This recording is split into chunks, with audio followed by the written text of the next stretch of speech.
How overpowered would you be with 100 resurrections? The young man was just boasting when an annoyed angel crushed his head. But Ryan Min dared to openly defy the angel, even calling her ugly. It turned out that in each round, the angel could only punish a human once, so Ryan Min wasn't afraid. But the bitter angel still broke the rules to slaughter Ryan Min. Who would have thought Ryan Min was faster, punching the angel until she foamed at the mouth? Immediately after, Ryan Min grabbed her neck with one hand and tore off one of the angel's wings with the other. Then another wing. The angel was now terrified, but Ryan Min didn't care, and killed the angel with a single stab. The reason Ryan Min did this was to awaken a hidden class. Having been resurrected 99 times before, he was not afraid of this. What will Ryan Min do next? Let's find out together. Before him was a bleak landscape with a pile of skulls lined up in rows, proving that a very fierce battle had once taken place, causing many players to lose their lives here. Emerging from the pile of skulls was none other than our main character. He is Ryan Min, a player who has played this death game 99 times thanks to his regression ability. He could play as many times as he wanted, but because he had not yet conquered the 20th round, the final round, he could not give up. Entering the final round, where giant golem guardians were already waiting, with some guarding the door behind them. To get there, the main character first had to clear out these guardians. He summoned his scythe, and they, sensing the danger, immediately rushed to attack. But he managed to activate the Death Mark skill, and then the Mark of Death appeared above its head, after which he slashed it to pieces. Each time damage hits the target, increases by 100%. Seeing the situation was not good, the guards rushed forward in unison to ask him for some fresh blood. In a precarious situation, he quickly used the Death Knight skill, making the surrounding space as dark as a moonless night. This made it so they couldn't see anything. A master strikes when the opportunity arises. He swung his sharp scythe towards them, and one by one, they were defeated. But this was the final round. It couldn't be easy forever. The Guardians suddenly unleashed fire and ice magic at the same time, surprising Ryan Min. But its effect was probably just to surprise him, because he immediately used super speed to dodge the attack, counterattacking as fast as lightning, making the Guardians cry out. Just when he thought the game was over, he was hit by a magic seal. With his passive ability, this didn't harm him at all. Next, he unleashed his ultimate skill, Moonlight of Destruction, cutting through all obstacles and enemies around him. Realizing that a human's endurance has its limits, he couldn't continue trading blows, so he decided to use his final ultimate skill to finish them all in a single strike. The other side used fire and ice magic to destroy the main character at that moment. He unleashed the Blood Oath skill, one of his strongest attacks, for one last exchange with them. After being hit by the last attack, the Guardians left the game, clearing the way for Ryan Min to enter the final door of the game, the only one left after all the trials had appeared, and he stepped inside. The scenery here looked like a temple. He was wondering if there would be another trap in here, or if an enemy would appear to ambush him while he was walking. Whatever, just go in and find out. The main character stepped into the circle, and suddenly a light enveloped him. He was eagerly awaiting the moment he would become the champion when a virtual screen suddenly appeared with a message. To enter the boss room, there must be 5 people, but currently, only the main character was present. It was a real slap in the face for him. He had single-handedly overcome all the rounds, thinking he was about to win, only to realize this was a team game. Even sadder, because the condition was not met, he would be eliminated in 5 seconds. Ryan Min was horrified because his 99 attempts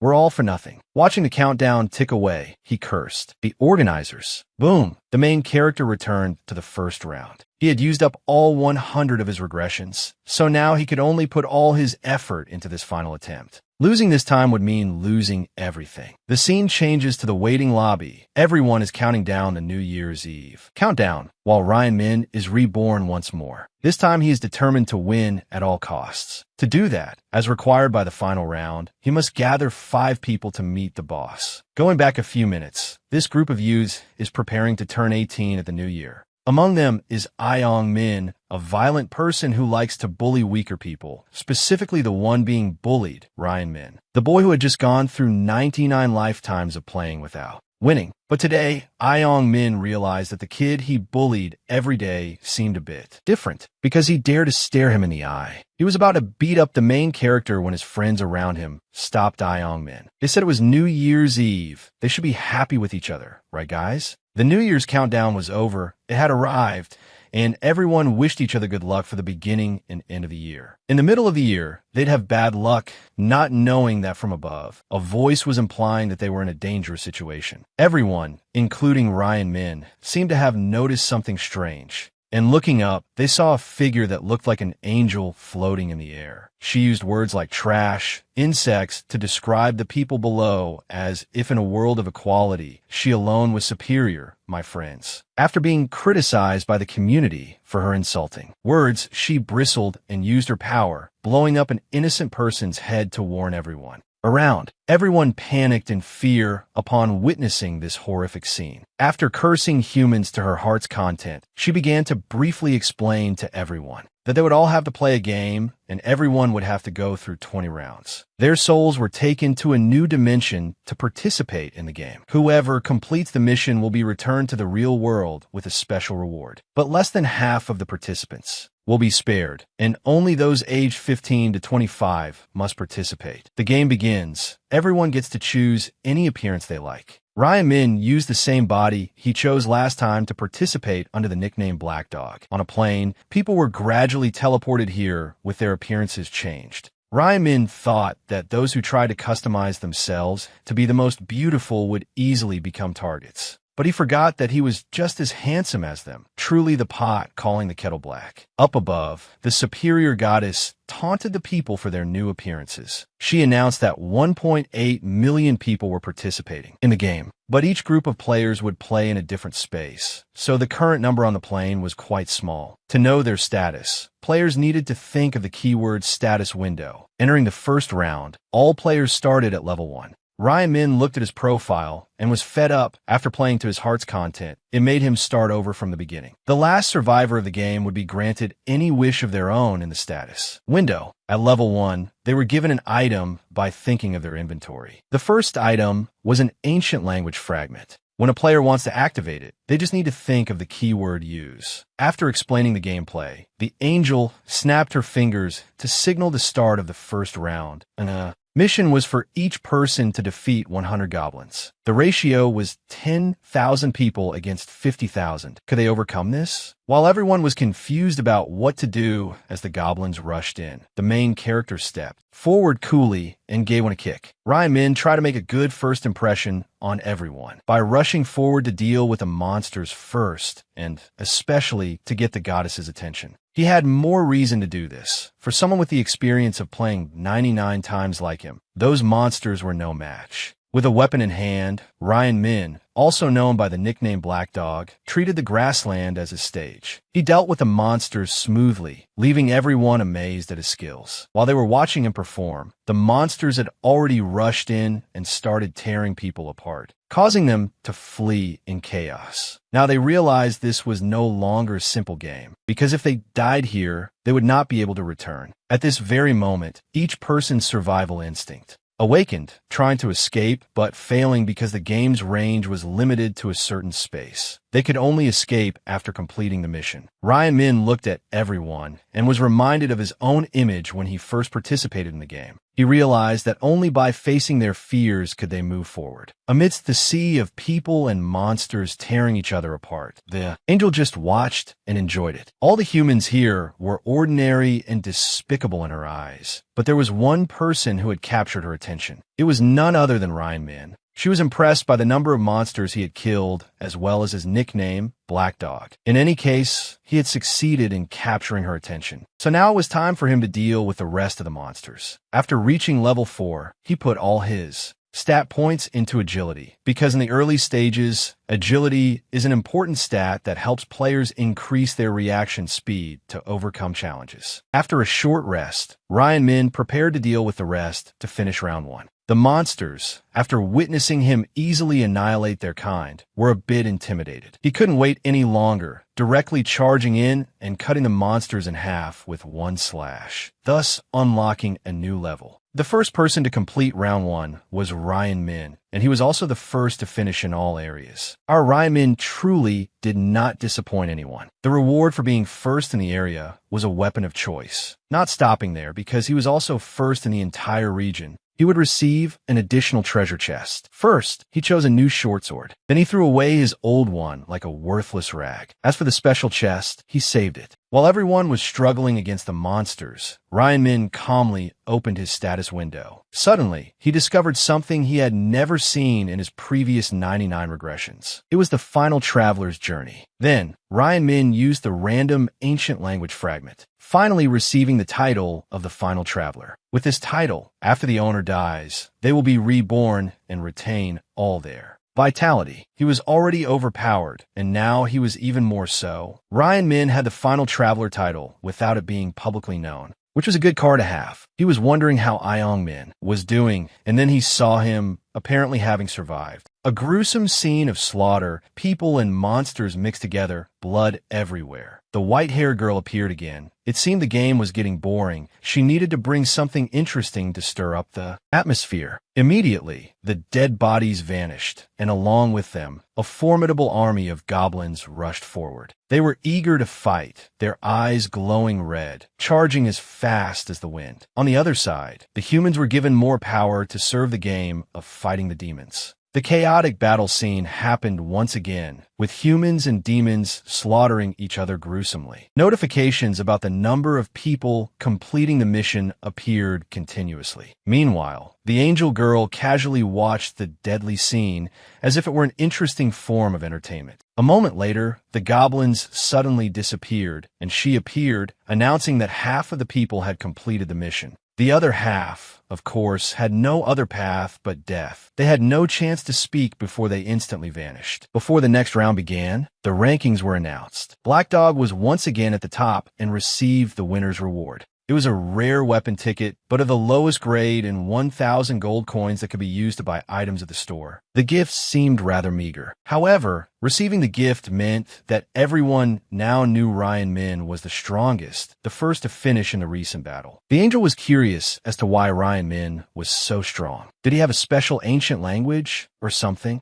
Ryan Min immediately denied it. If I had something, wouldn't you see it immediately through the status window? Indeed, the status window did not provide any information, so she temporarily believed what he said. Then, Ryan Min suddenly made a request. It seemed the reward for first place was a bit meager. He brazenly demanded something more decent. This request immediately angered the angel. A mere mortal dared to make demands here? She would make him explode instantly. She had to kill that human with her powers. How dare a mere mortal act so arrogant in front of her? As her hand was about to strike, her intention suddenly changed. She thought of something to give Ryan Min. Let's talk privately. This caused a commotion among everyone. They couldn't believe someone dared to bargain with an angel and was accepted. Moreover, being called to a separate place away from everyone else, the reward must be incredibly generous. How enviable. They went into a deep forest, and throughout the journey, Ryan Min always kept his distance from her, which angered the angel. Are you going to make me keep looking back? Walk beside me. The fool didn't know that right now. She would show the disobedient human what consequences greed brings. She would kill him as soon as he passed that rock, because she might get into a little trouble if she killed a player out of personal grudge and the others complained. The higher-ups would hold her responsible. That's why she needed a secluded place to deal with the fool. You want a reward? She was about to turn around and grant Ryan Min death when a fist flew towards her with terrifying force, leaving her no time to defend. She took a full punch and was knocked far back. What the hell was happening? The pain didn't make the angel forget her utter shock. Did that damn human just hit her?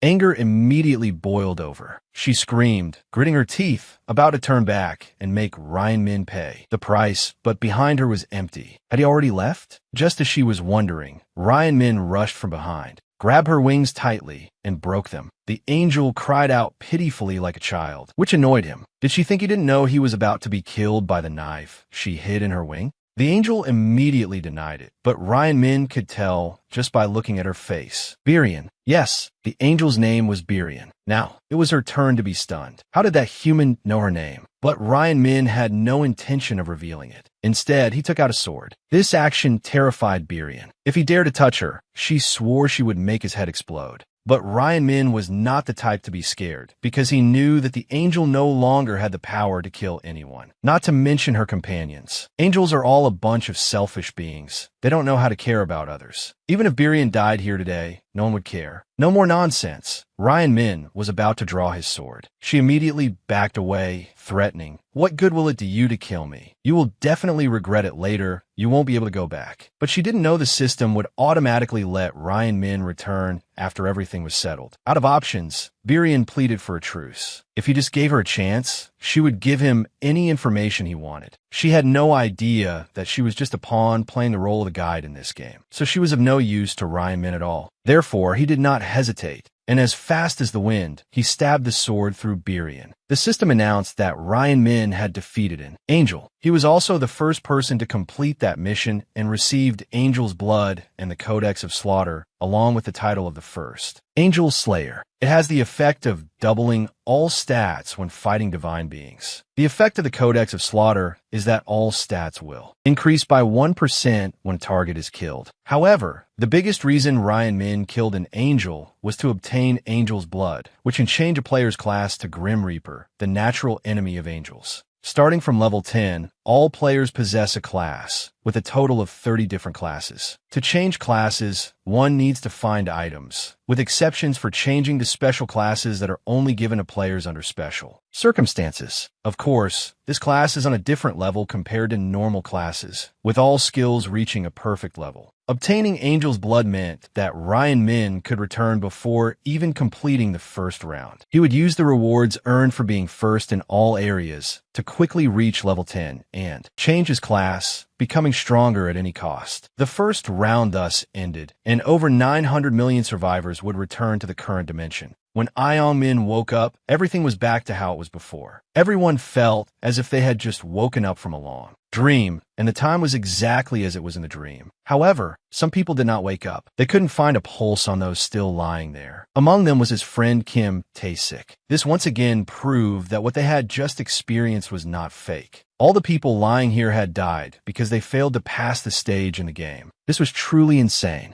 Ion Min finally understood. He laughed frighteningly. Now I didn't need to cry that this life was unfair anymore. From a distance, a guy walked by wearing a very prominent set of armor. Ion Min wondered where he found that armor and equipment. Suddenly, a bright screen clearly showing a status window appeared not only before Ion Min, but all survivors could see their own status bar. Everyone was extremely confused, not expecting it could also be applied in reality. They could use points as well as items. Ion Min picked up a stone from the ground, squeezed it lightly, and it crumbled into dust. He laughed maniacally with joy. Today's news. In the early morning, an unbelievable event occurred at the New Year's Bell Square. In Zhangyo, more than 10,000 citizens lost consciousness. A woman in an angel costume appeared before the New Year's bell. Not long after, a mysterious explosion occurred after a citizen pointed at the woman and said something. That person was immediately killed. Then she spread her arms towards the people, causing more than 10,000 people to fall unconscious. These people were all between the ages of 19 and 25, and this happened on a global scale. The survivors were called players. At this moment, Ryu 1 was reading the recent news. He said that these things were just the beginning, and news of deaths was increasing. But the main problem was that the abilities players obtained were brought into the real world. There were no players yet with truly high stat points, so there hadn't been a major impact yet, but as players' levels gradually increased, they would become powerful entities. No matter what happened, those players could not be suppressed. Human weapons that could not be controlled would be born. Ryan Min had no intention of watching the world descend into chaos. If left alone, the world would perish before the 20th round. He needed to control all the players. He would use different methods than in his previous regressions. A status bar appeared before Ryan Min, announcing that at least 5 people were needed to enter the boss room. Ryan Min would find a way to recruit them, but now was not the time. Ryan Min returned home, entered the room, and saw Ryu 1, his younger brother, sleeping. His house was nothing special. Ryan Min's parents passed away after an accident. He became Ryu-1's sole guardian. He turned on the light to wake Ryu-1 up, urging him. They had no more time to sleep. Change your clothes and let's go. The world has fallen into chaos, he would explain on the way. On the way, Ryan Min told Ryu-1 to check the top search results on his phone to understand the situation. Ryan Min explained that only after hunting 100 monsters called goblins could Ryan Min survive and return. Hearing his brother say this, Ryu-1 hurriedly and worriedly checked Ryan Min to see if he was injured anywhere. Ryan Min was now his only remaining family to fill the void left by their parents. Ryan Min had developed a very strong mentality. But even so, killing 100 monsters was a completely different matter. Ryan Min, as if reading Ryu-1's thoughts, told him not to worry. They had a system called stats, like in a game, so physical skill was not too important. If he saw the future Ryan Min, he would no longer think the same way. Ryu-1 didn't want to go. He just wanted to hear Ryan Min explain everything clearly. Ryan Min looked at the wound on Ryu-1's hand and announced they would go to the Tijil gang, where the thugs who bullied him were. The Ryan Min brothers would go to the hideout of the leader of the group that bullied Ryu-1.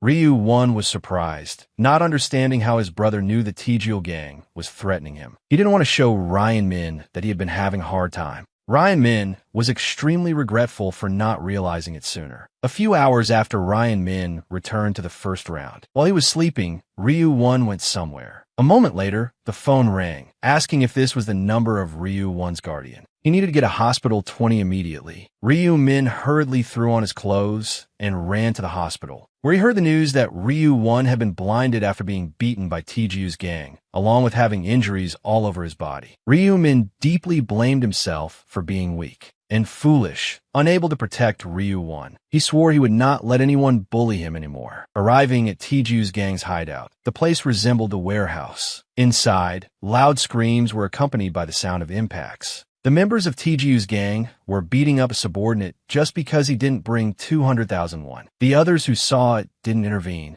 They just stood there watching and gossiping that none of the school's upperclassmen wanted to mess with him. After beating the subordinate to his heart's content, he went over to his other underlings and asked if they knew any way to make money, as he wanted to buy a car. Another guy came up with a plan, suggesting they call the tall guy with short hair. It turned out the person he was referring to was Ryu-1. Tiju planned to beat him up to celebrate. However, he couldn't get a single penny from him. He had no home and couldn't produce any money even if Tiju killed him. He went on a rant about Ryu-1's background, his family, his brother. Before he could finish, Ryu-Min arrived from outside, to the great surprise of him and his gang. Tiju was overjoyed that the two of them appeared, calling them dogs, and screaming at Ryu-1, calling him a son of a bitch, which made his whole body tremble. That fat guy looked at Ryu-Min, not knowing who he was, and asked Ryu-1 with great annoyance if he brought another errand boy, just because he felt lonely. Ryu-Min smiled and stepped forward, making it clear that he was Ryu-1's older brother. Tiju started to stretch his limbs, his tone contemptuous, saying that today would be the day the two of them died. He ordered his subordinates to go first. One of his cronies, underestimating them, asked Ryu-1 if his brother even knew how to fight. Ryu-Min acted as if he didn't hear what the guy said, throwing a straight punch at his face, which sent him staggering backward with a profusely bleeding nose. After dealing with that one, another rushed forward.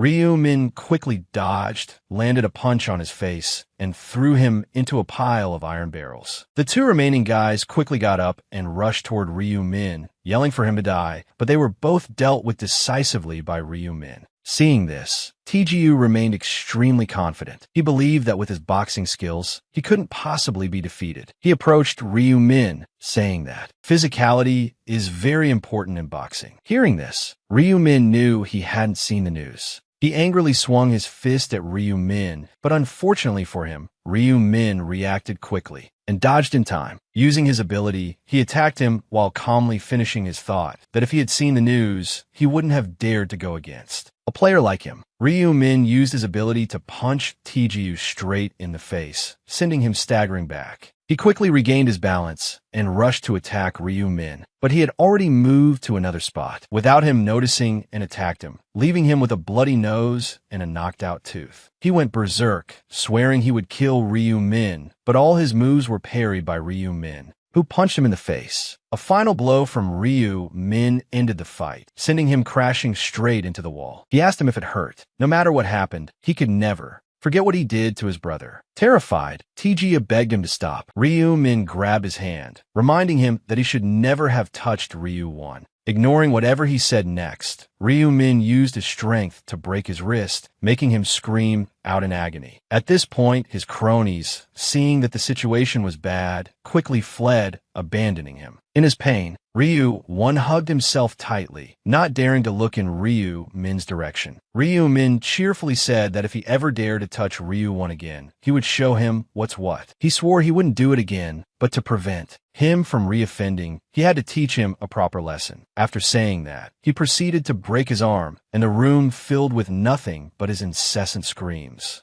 After it was over, on the way back, Ryu Won hesitantly asked how Ryu Min could do that and when he had learned to fight. Ryu Min quickly explained to him that players can use their skills in the real world. As he said this, he quickly used a skill he had to conjure a knife out of thin air, reminding Ryu Won that he could also summon weapons like this. So, when Ryu Min moved so quickly, it was also because he used a skill, which was why Tejia couldn't land a single punch. Currently, Ryu Min's agility stat is 11. A normal person has 3 points, while a gymnast might have up to 10. Ryu Won wondered what would happen when Ryu Min leveled up, but he couldn't reveal it to his brother. He was a regressor, so he could only lie and say he didn't. No. In the 11th regression, Ryu Won had been kidnapped by another player. Although he had gotten revenge, he didn't want his brother to be humiliated, so he had to prepare to protect Ryu Won. After saying that, Ryu Min led Ryu Won to a convenience store and to the ATM to withdraw 100,000 won to buy some things from the food counter. Ryu Won was very surprised because its price was 5,000 won. Ryu Min, knowing his brother's thoughts, told him not to worry. Ryu Won's eyes lit up as he held up a box of chili-dipped beef. Seeing this, Ryu Min thought about how long it had been since they had eaten at a restaurant. Ryu Won smiled happily and said it wasn't necessary, that this was more than enough for him. But Ryu Min, standing beside him, silently thought that in a few days, he would let him eat meat until he was sick of it. After choosing their food, the brothers heated it up and ate right there in the store. Seeing Ryu Won eat with such enjoyment made Ryu Min very happy. He told him to eat a lot, then got up to buy 20 lottery tickets. Ryu Won was furious when he found out he used 100,000 won to gamble, questioning if he even knew what he was doing. Ryu Min told him to just calm down and wait and see. He used a pen to fill in the same numbers over and over again on all 20 slips. After finishing, Ryu Min explained to Ryu Won that these lottery tickets had the winning numbers.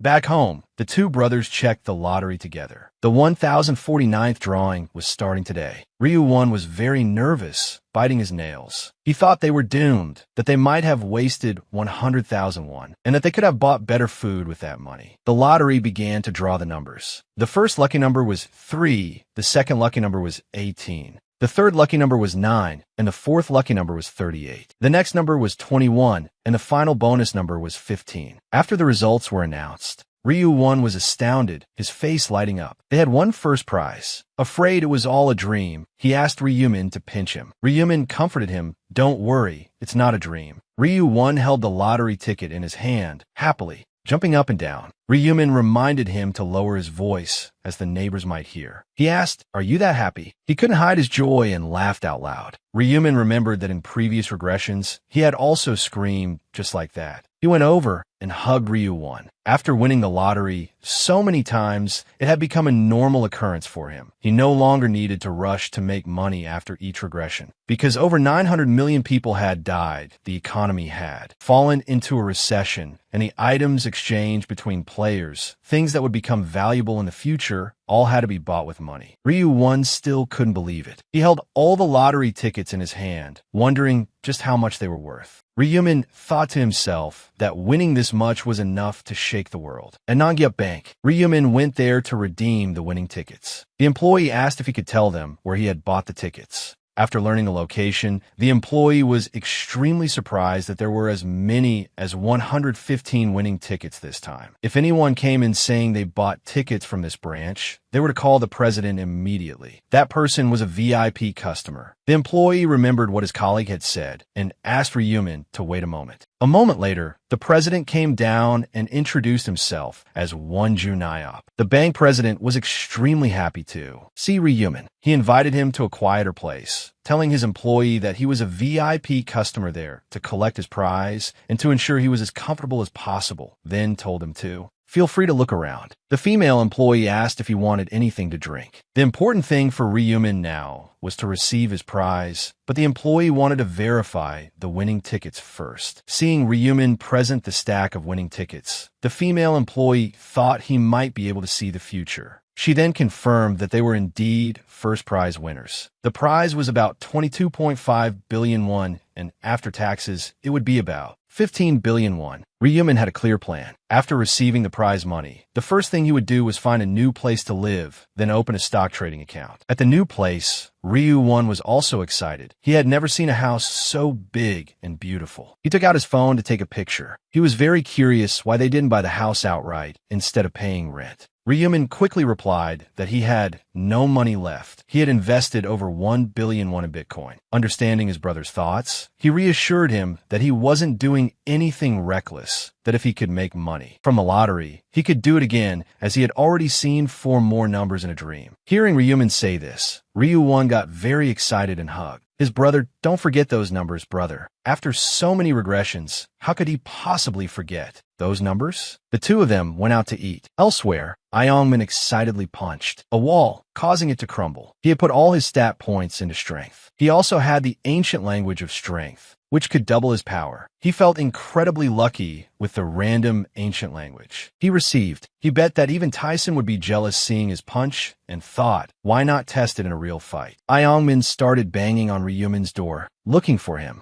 He cracked his knuckles, his brow furrowed in anger because Ryumin wasn't answering his phone. He gritted his teeth, his eyes wide with rage, vowing to kill him. He went back to pounding violently on the door. Iongmin struck it with all his anger. Even though they were both players, a failure was still a failure. He had to teach him a lesson. He suddenly stopped. If Ryumin was inside, why wasn't he coming out? He must not be home. An older man from next door came out and asked what he was doing in front of someone else's door. The man pushed up his glasses and told Iongmin that he was the landlord. Iongmin feigned a smile and asked the landlord to open the door for him, saying he was waiting for his friend. But unexpectedly, he heard some very surprising news. He had just moved to another place today. He clenched his fists so tightly they trembled and cursed him as a bastard for running away without a word. Standing under a skyscraper and looking up, Ryu-won's jaw dropped at its height. To him, everything here was unfamiliar and far better than he had imagined. Even a simple revolving door made him marvel. Not only that, but the fact that there was a card for entry and exit, or that there were security guards in the building, all felt so amazing to him. Inside the elevator, Ryu-won's face was beaming as he praised the building. The two brothers entered the house where they would now live. The house was 330 square meters, quite large for the two of them. As soon as he heard the size of the apartment, Ryu-won was astonished. Everything in the house was brand new and sparkling. Ryumin told his younger brother that since they had a lot of money, they should at least live in a house this big. The price for this house was certainly worthy of it. The deposit was 500 million and the monthly rent was 22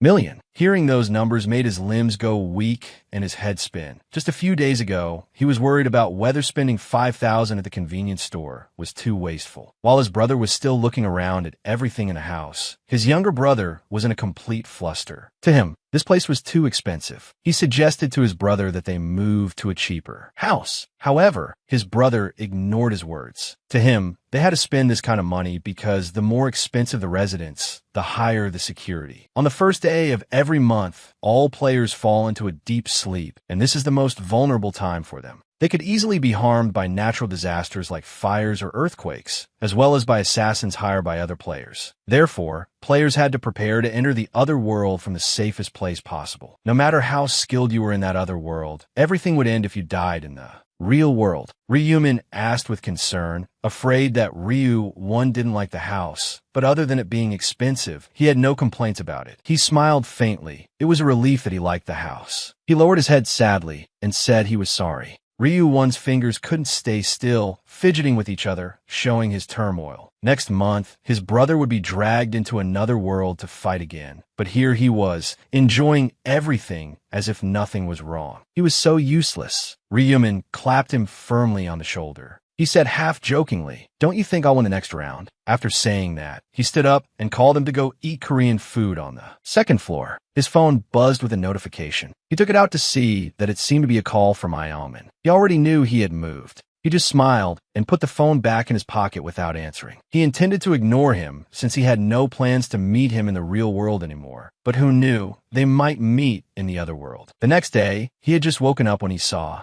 Ryu-1 about to go somewhere. It turned out he had ordered some rice cakes and was going to pick them up. He was very curious because he had never seen him buy rice cakes for any reason before. He explained to his brother that since they had just moved, it was polite to buy rice cakes to give to the neighbors. Hearing that it seemed reasonable, he decided to go with him to greet and give rice cakes to the neighbors. The two brothers went to the last house, which belonged to the person who had bought both the 44th and 45th floors. Truly rich. The elevator doors opened, and both were surprised because the owner of this residence was the actress C.O. Aaron. C.O. Aaron appeared in an elegant dress, with long, flowing hair and a lovely face, looking at the two of them. Ryu-1 blushed and had to exclaim that she was as beautiful as an angel. Before they could finish their admiration, a hand blocked their way. Her bodyguard stood in front of them with an annoyed expression. Ryumin explained that they were just residents from the floor below and had brought rice cakes as a greeting to their new neighbors. Aaron's bodyguard turned sharply towards the door and told them that she doesn't eat such things, so there was no need to bring them. With that, he used a card to open the door and invited her inside. Before the door closed, she turned her head slightly and glanced at the two brothers.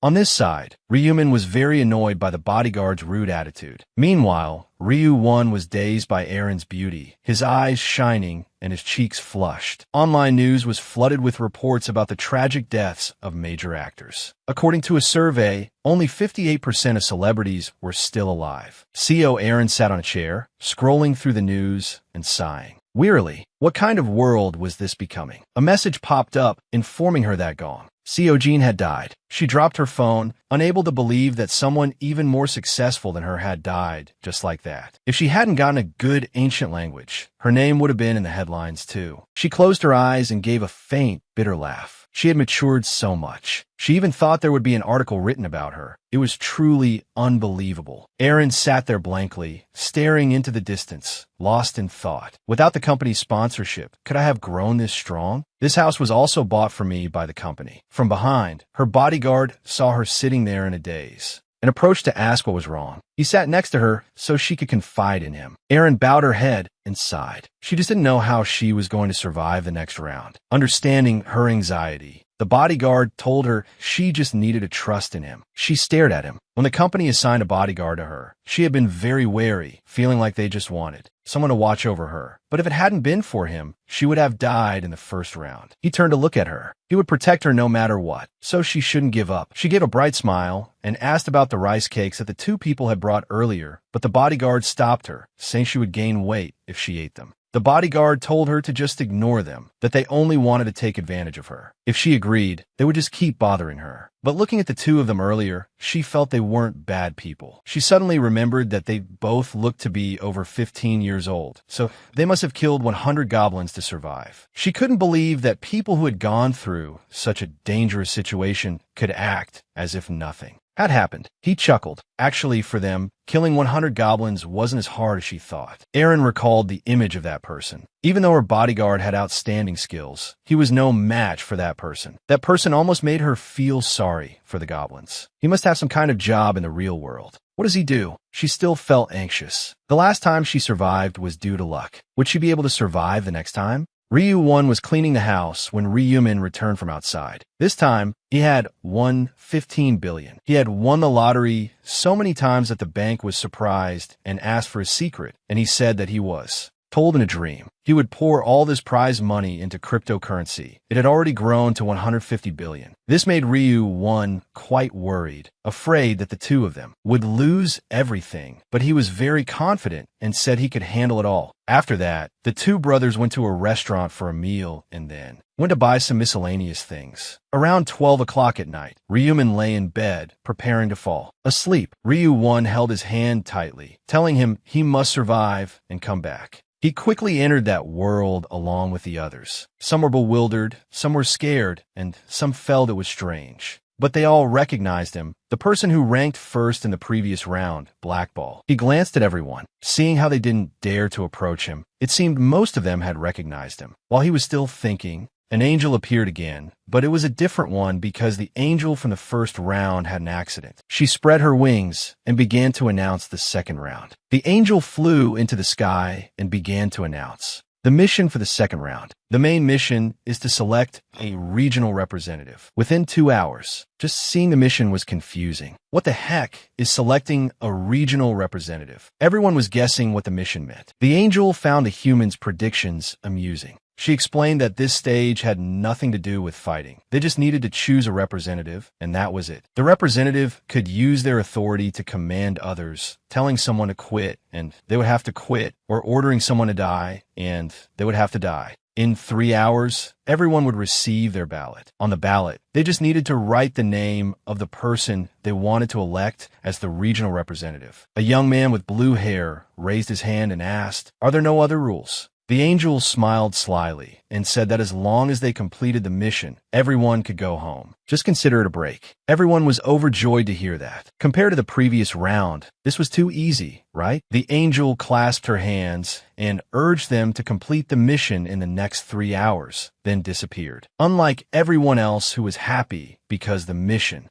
was so easy this time, Iomen was furious for having wasted so much effort preparing to fight. Ryumin looked around. Everything was happening exactly as he remembered. People would argue to find the chosen one within the 3-hour time limit, but that didn't matter. He left the crowd. When there's a main mission, there will be a sub-mission. The sub and hidden mission of the second round is to level up and obtain a class. Entering the forest, he gripped his knife tightly. He needed to reach level 10 as quickly as possible. A goblin emerged from the bushes. He beckoned with his hand, luring them closer, then with his knife. He slashed and killed the goblin. He felt that his decision to go into the forest to hunt was the right one, because wherever one goblin appeared, there had to be a whole horde. Just as he predicted, a horde of goblins was approaching from the thicket. He just let out a small laugh and stood still, waiting for them to get closer. Just like before, he killed the entire group of goblins. By now, he had killed 50 of them. In just 30 minutes, he had already reached level 9. The status window appeared. He chose to increase his agility. Strength was still very good, but no matter how strong you were, if you couldn't avoid a critical hit, you were done for. No stat could be neglected,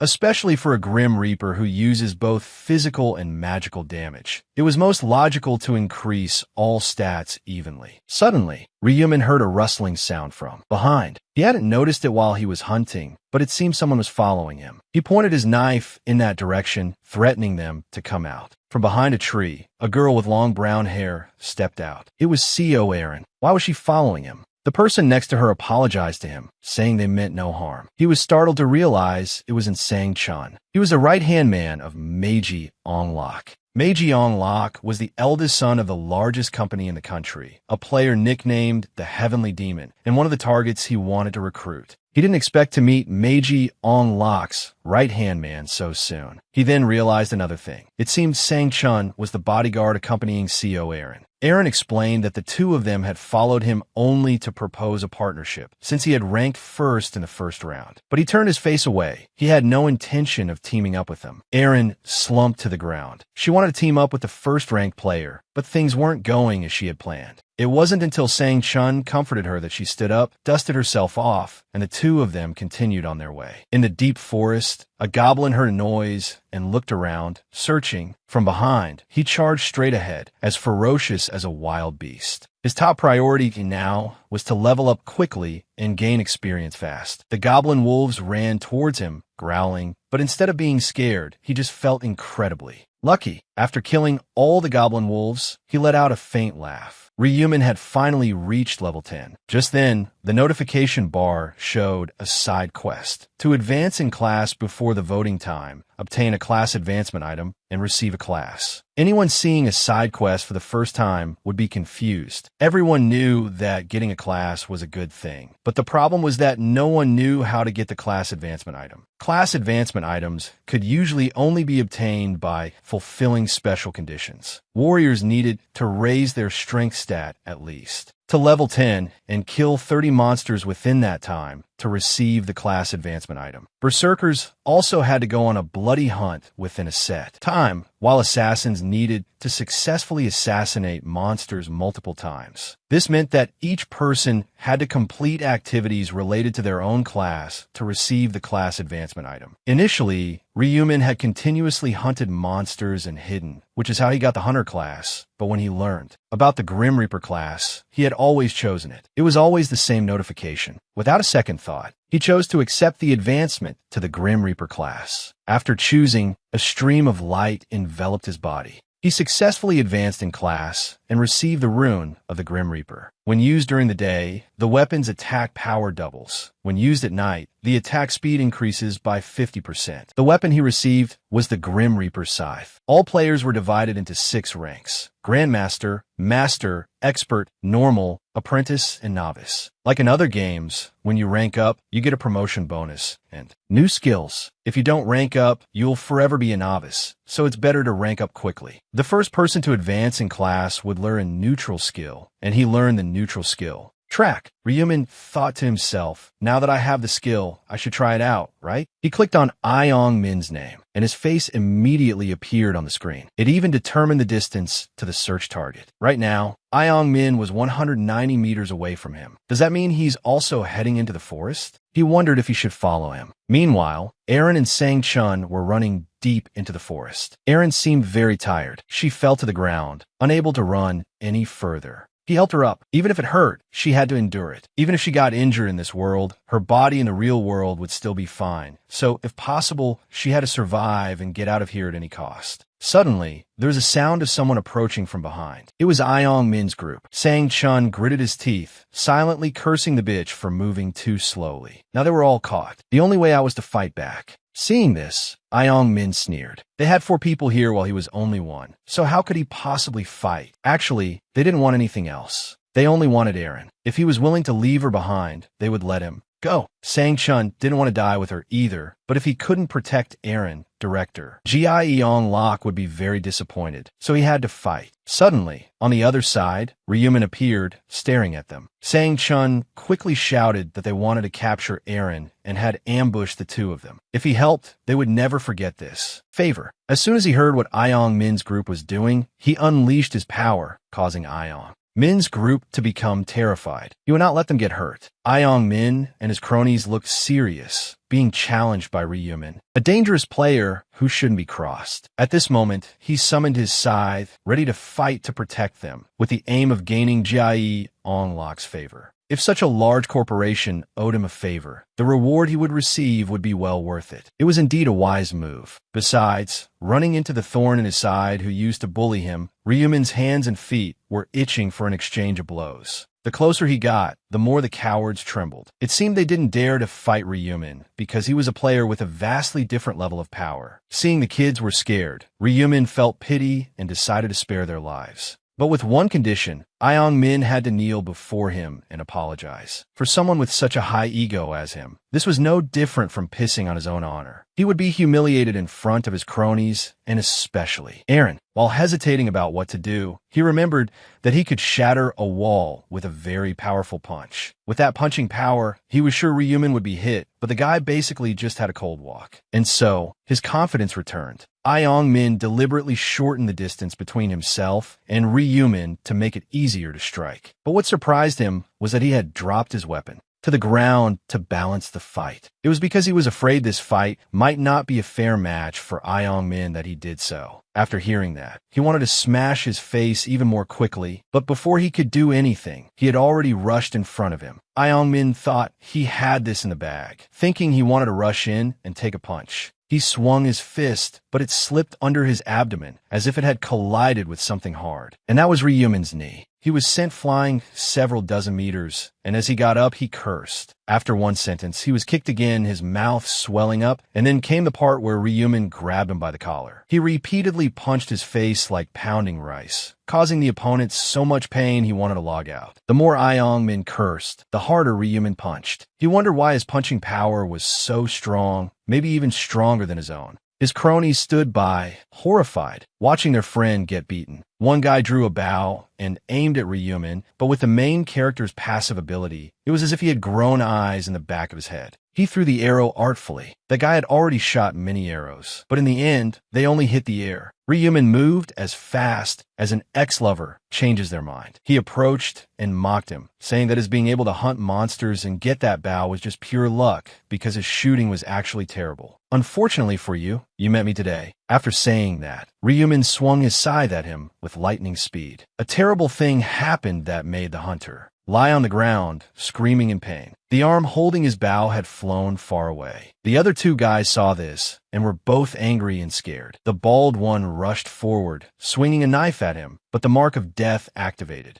Ryumin swung his scythe and struck down hard. The swing of the scythe came down horizontally, causing the bald one to be officially friends with a wheelchair from this moment until the end of his life. He lay there, clutching his leg and groaning. The last guy, after witnessing all the horrifying things that had just happened, was terrified to the core, but could not escape Ryumin's Grim Reaper's scythe. They groaned and begged for mercy. They looked no different from a bunch of cripples now. The servants had been dealt with, but the main course was still missing. Iong Min was hiding behind a tree with the small hope of escaping with his body intact. But Ryumin said no. Next came a slash that made his two arms no longer equal. You might think that was cruel, but looking back to the past, they were the ones who trampled and sullied his honor. So receiving this outcome today is part of the karma they deserve to receive. Over here, Erin and her bodyguard, after witnessing him torture the bad guys, couldn't help but be surprised by his superhuman strength, that he fought with a cool head and had the courage to stand against the whole haul. That made a strong impression on Erin's bodyguard. After dealing with the thugs, Ryumin turned to ask if they were hurt. Erin not only didn't blame them, but instead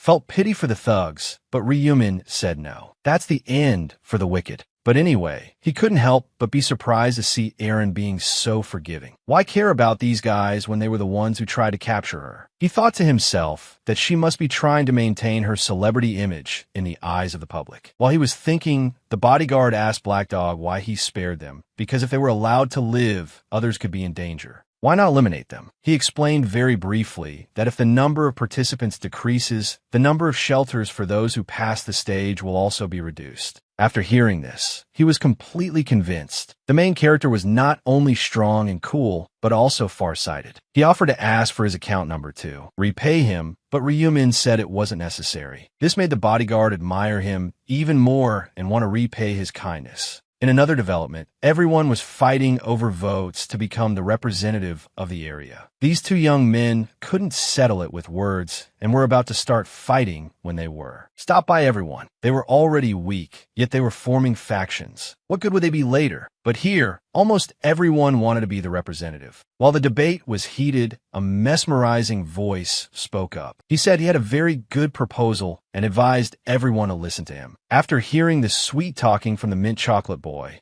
everyone agreed and looked forward to his idea. When he started to achieve his goal, he smiled sinisterly. That was the effect of the rune of persuasion he had obtained from the first round. As the mint chocolate youth had predicted, his rune of persuasion had begun to take effect. Back in the first round, when he got the rune of persuasion from a random rune fragment, he was quite disappointed at the time. His enemies were only monsters and besides, the rune of persuasion had no effect on people of a higher level than him. But he quickly found a trick to use this rune effectively. By using his words to persuade people to help a girl being attacked by monsters and then rushing in to steal the monsters when they were about to be defeated. This method helped him pass the first round and get to where he is today, true to the nature of a coward. Right now, if he was lucky enough to persuade everyone, he would most likely become the representative of the region, beginning his game of manipulation. He asked everyone to choose candidates, 5 people or fewer, to make it easiest for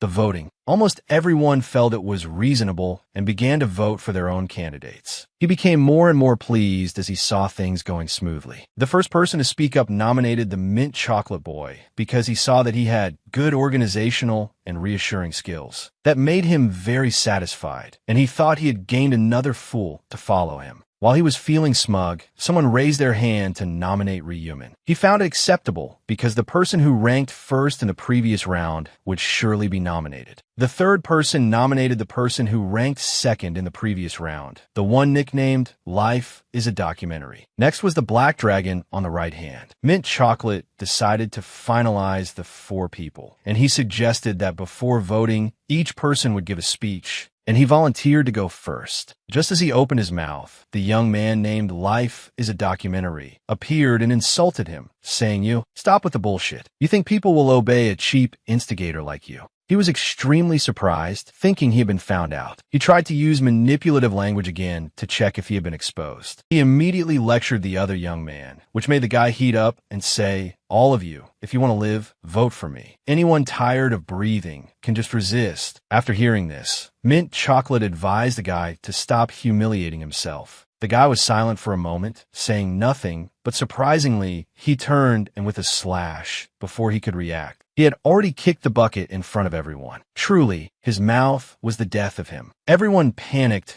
as the young man, who was just in front of them a moment ago, had already logged out. They cursed the guy, but he didn't care and rushed to kill them one by one, and so he hunted a whole batch. The feeling of committing a crime without anyone stopping him was wonderful to him. Before leaving, the guy warned those nearby that if they didn't vote for him, they would be the next victims. Everyone was terrified to the extreme after witnessing this horrific scene. He successfully manipulated the players' minds and his. Next target was Rehuman. As long as he eliminated him, he could rightfully become number 1. Over here, Rehuman, after killing more than 200 monsters, had advanced to level 16. Fighting for a long time without a significant level increase showed that the higher you go, the slower the leveling speed becomes. Now, hunting monsters was much easier with the Rune of the Grim Reaper and the Rune of the Butcher in his hands. At the same time, the voting time was over. All players were summoned to the starting point. The system screen appeared, announcing that it was time to vote, summoning the players to the starting point. At this same moment,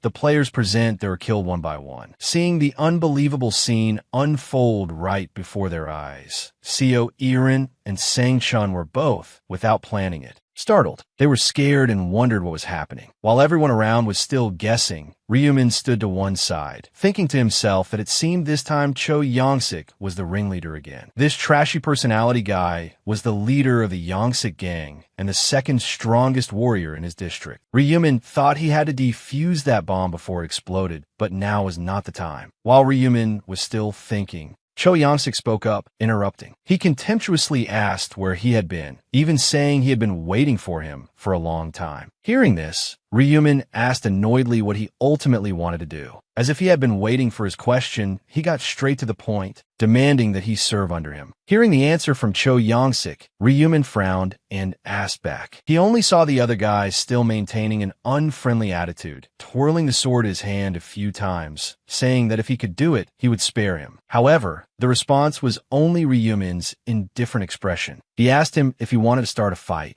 then ordered him to kneel. If he did, he would be forgiven. Feeling his self-respect trampled, Cho Yongsik angrily threatened. If he became the area representative, he would definitely not spare him. Before he could finish speaking, Rehuman cut him off. He was seen using his power to summon his scythe, not forgetting to challenge him with his tone. Cho Yongsik now felt worried, thinking he had picked a fight with the wrong person. Faced with the challenge from Rehuman, To save a little face, he retorted that the leader of the Yongsik gang like himself would never kneel before someone like him. And not only that, he stubbornly issued a challenge. Looking at Cho Yongsik, who was fuming in front of him, Ryumin thought to himself that if he showed off his strength and got elected, it would be quite complicated. Instead, he would make that guy the representative to use him in the third round. Plus, now was also the time for the angel to appear. Just as he predicted, the angel now appeared before everyone. Ryumin coldly told him he was lucky and also warned him that next time he wanted to challenge someone, he should remember to check their identity. The other guy, having just gone through a life or death battle, was still not scared and even wanted to eliminate Ryumin. He thought that if he became the representative, he would definitely make him pay the price.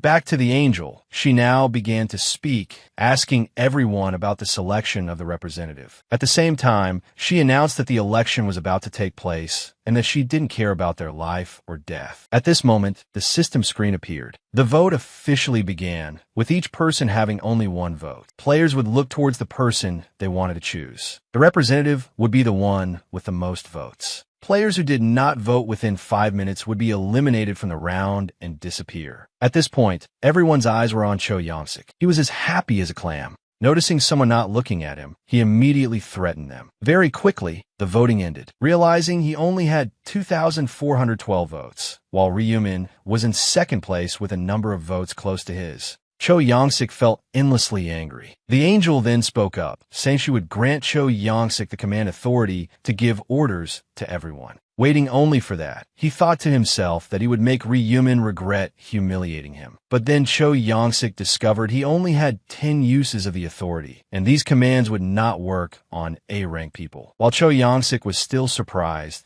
the angel announced they also had a side quest, which was to advance to A rank and find the advancement. Item. She said the quest window was set to appear like that in stage 10, but they didn't realize it. At this point, one of the players spoke up, asking how they could advance in. Rank without any monsters. The angel was angry at first, but then calmly opened the system. She said a total of only 80,000 people could advance to A rank in this round. Not only that, but she also announced that Ryumin was the first person to successfully advance in rank. Besides that, she also pointed out that he was a Grim Reaper. Realizing Ryumin was the Grim Reaper, the players present began to buzz with discussion. The jealous Cho Yongsik stood to one side, thinking to himself why he could change his class at this time. It was clear that he was just about to use his command authority to order him to fight back. Back to the angel, she now announced that in round 2, the ranking was rewarded in the order of completing the side quest, and that person was Ryumin with the account named Black Dog. Looking at the statistics screen, she was surprised because Ryumin was not only at the top of the current region, but also at the top of the entire board of all regions. Impressed by Ryumin's ability, she couldn't stop marveling at his Grim Reaper class, even thinking that the nickname Black Dog was a perfect fit for that ability. She signaled for him to answer her about that nickname. She even suspected that he already knew he would receive the Grim Reaper class. Faced with the questioning from the angel, Ryumin just calmly denied it. He claimed that becoming the Grim Reaper was his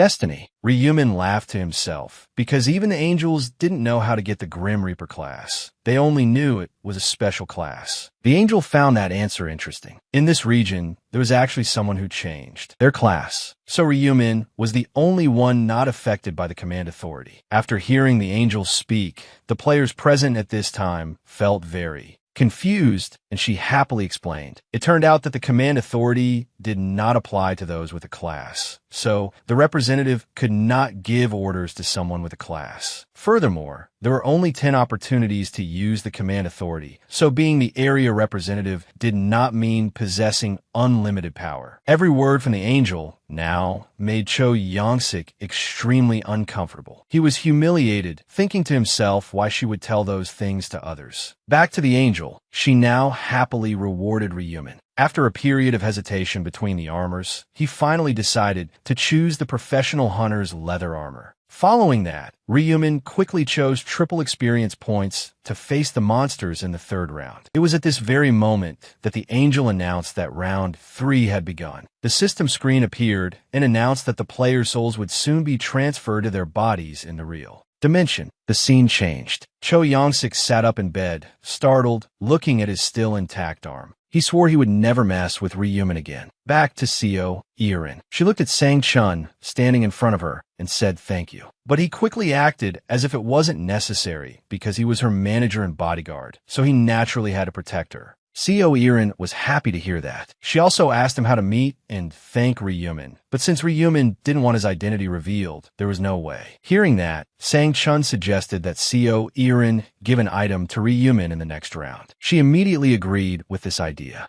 After they agreed, Sang Chun excused himself and left. At this moment, he received a call from Chairman Ma. He congratulated him on successfully changing his class to Dark Knight, and also informed him that he and Irin only reached level 8 and were injured. Besides that, Sang Chun also arranged to meet Chairman Ma at the hotel to discuss Ryumin's matter. But he had no idea that the entire secret process was witnessed by Ryumin. 10 minutes earlier, Ryumin, who had now returned to the real world, quickly investigated Sang Chun's information. He decided to follow him after guessing he might go to Ma Zhonglok's place. The scene changed. Ma Zhonglok, on a high floor of the building, couldn't stop thinking about Ryumin. He thought that the boy might have caused trouble with his subordinate, and he would definitely not let this go, even if the boy was number one. Sang Chun's voice from the door cut through Ma Zhonglok's train of thought. The two happily greeted each other for a bit. Sang Chun also sincerely thanked Zhonglok. Hearing that, he told him he didn't need to thank him, because after all, he couldn't do anything for him, and they weren't even in the same region. Sang Chun now bowed respectfully. He replied politely that just seeing him appear made him feel full of enthusiasm. After hearing that answer, he thought that he was flattering him too much. Sang Chun quickly sat down in the opposite chair, happily congratulating Zhonglok on his success in surviving. After listening, he just chuckled, thinking that the second round they participated in was like a candy-grabbing game, and at the same time humbly said that his successful level up was merely due to his own luck. Receiving the answer from Zhonglok, Sang Chun believed that luck was also a type of skill, and that placing second and third in all the regions was not easy at all. More than that, he also affirmed that his greatest honor was to serve him. Faced with Sang Chun's flattery, Zhonglok quickly realized that he wanted to ask him about something. He stared at Sang Chun, indicating that he could ask directly. Realizing he had been exposed, Sang Chun now shyly asked Zhonglok about the hiding place of the level-up item. After hearing this, he calmly replied on the surface that the item had dropped while he was hunting monsters. But inside, he was laughing to himself. In truth, he had obtained the item thanks to the Dark Knight ancient script fragment he possessed. It turned out he had gotten lucky in the first round, as his random ancient script was almost a cheat item, because it could help him change his class upon reaching level 10. Even so, for Zhonglok, even a subordinate he trusted like family could not be told this information, because human nature is very easy to change. With that thought, Zhonglok immediately changed the subject. He asked if the wound on Sang Chun's body was caused by Ryan Min. After hearing this, he immediately refuted it, and also said that it was Ryan Min who had saved him. Zhonglok heard this and was extremely curious, asking him to recount the entire incident. After a while, he finally understood the issue. Sang Chun said that if Ryan Min hadn't appeared in time, he and Seo Irin might have lost their lives. He thought she had a chance of survival, but it would have caused psychological trauma and made her unable to continue working in the entertainment industry. Zhonglok didn't ask much more. He vaguely asked Sang Chun about the situation of those thugs. He said that they were only beaten to a pulp by Ryan Min, not massacred, because if the total number of people decreased, the number of survivors of the round would also decrease. After a moment of silence, Zhonglok thought he should compensate Ryan Min, but ultimately decided against it because he didn't reveal his identity. Helpless, he could only ask Sang Chun to thank Ryan Min on his behalf in the next round. After that, Zhonglok's eyes gradually revealed a dangerous look, asking him about the nicknames of those thugs. Returning to Ryan Min. At this moment, he was hiding behind a tree, monitoring Sang Chun's movements, constantly marveling at his loyalty. Realizing he had identified Sang Chun's destination,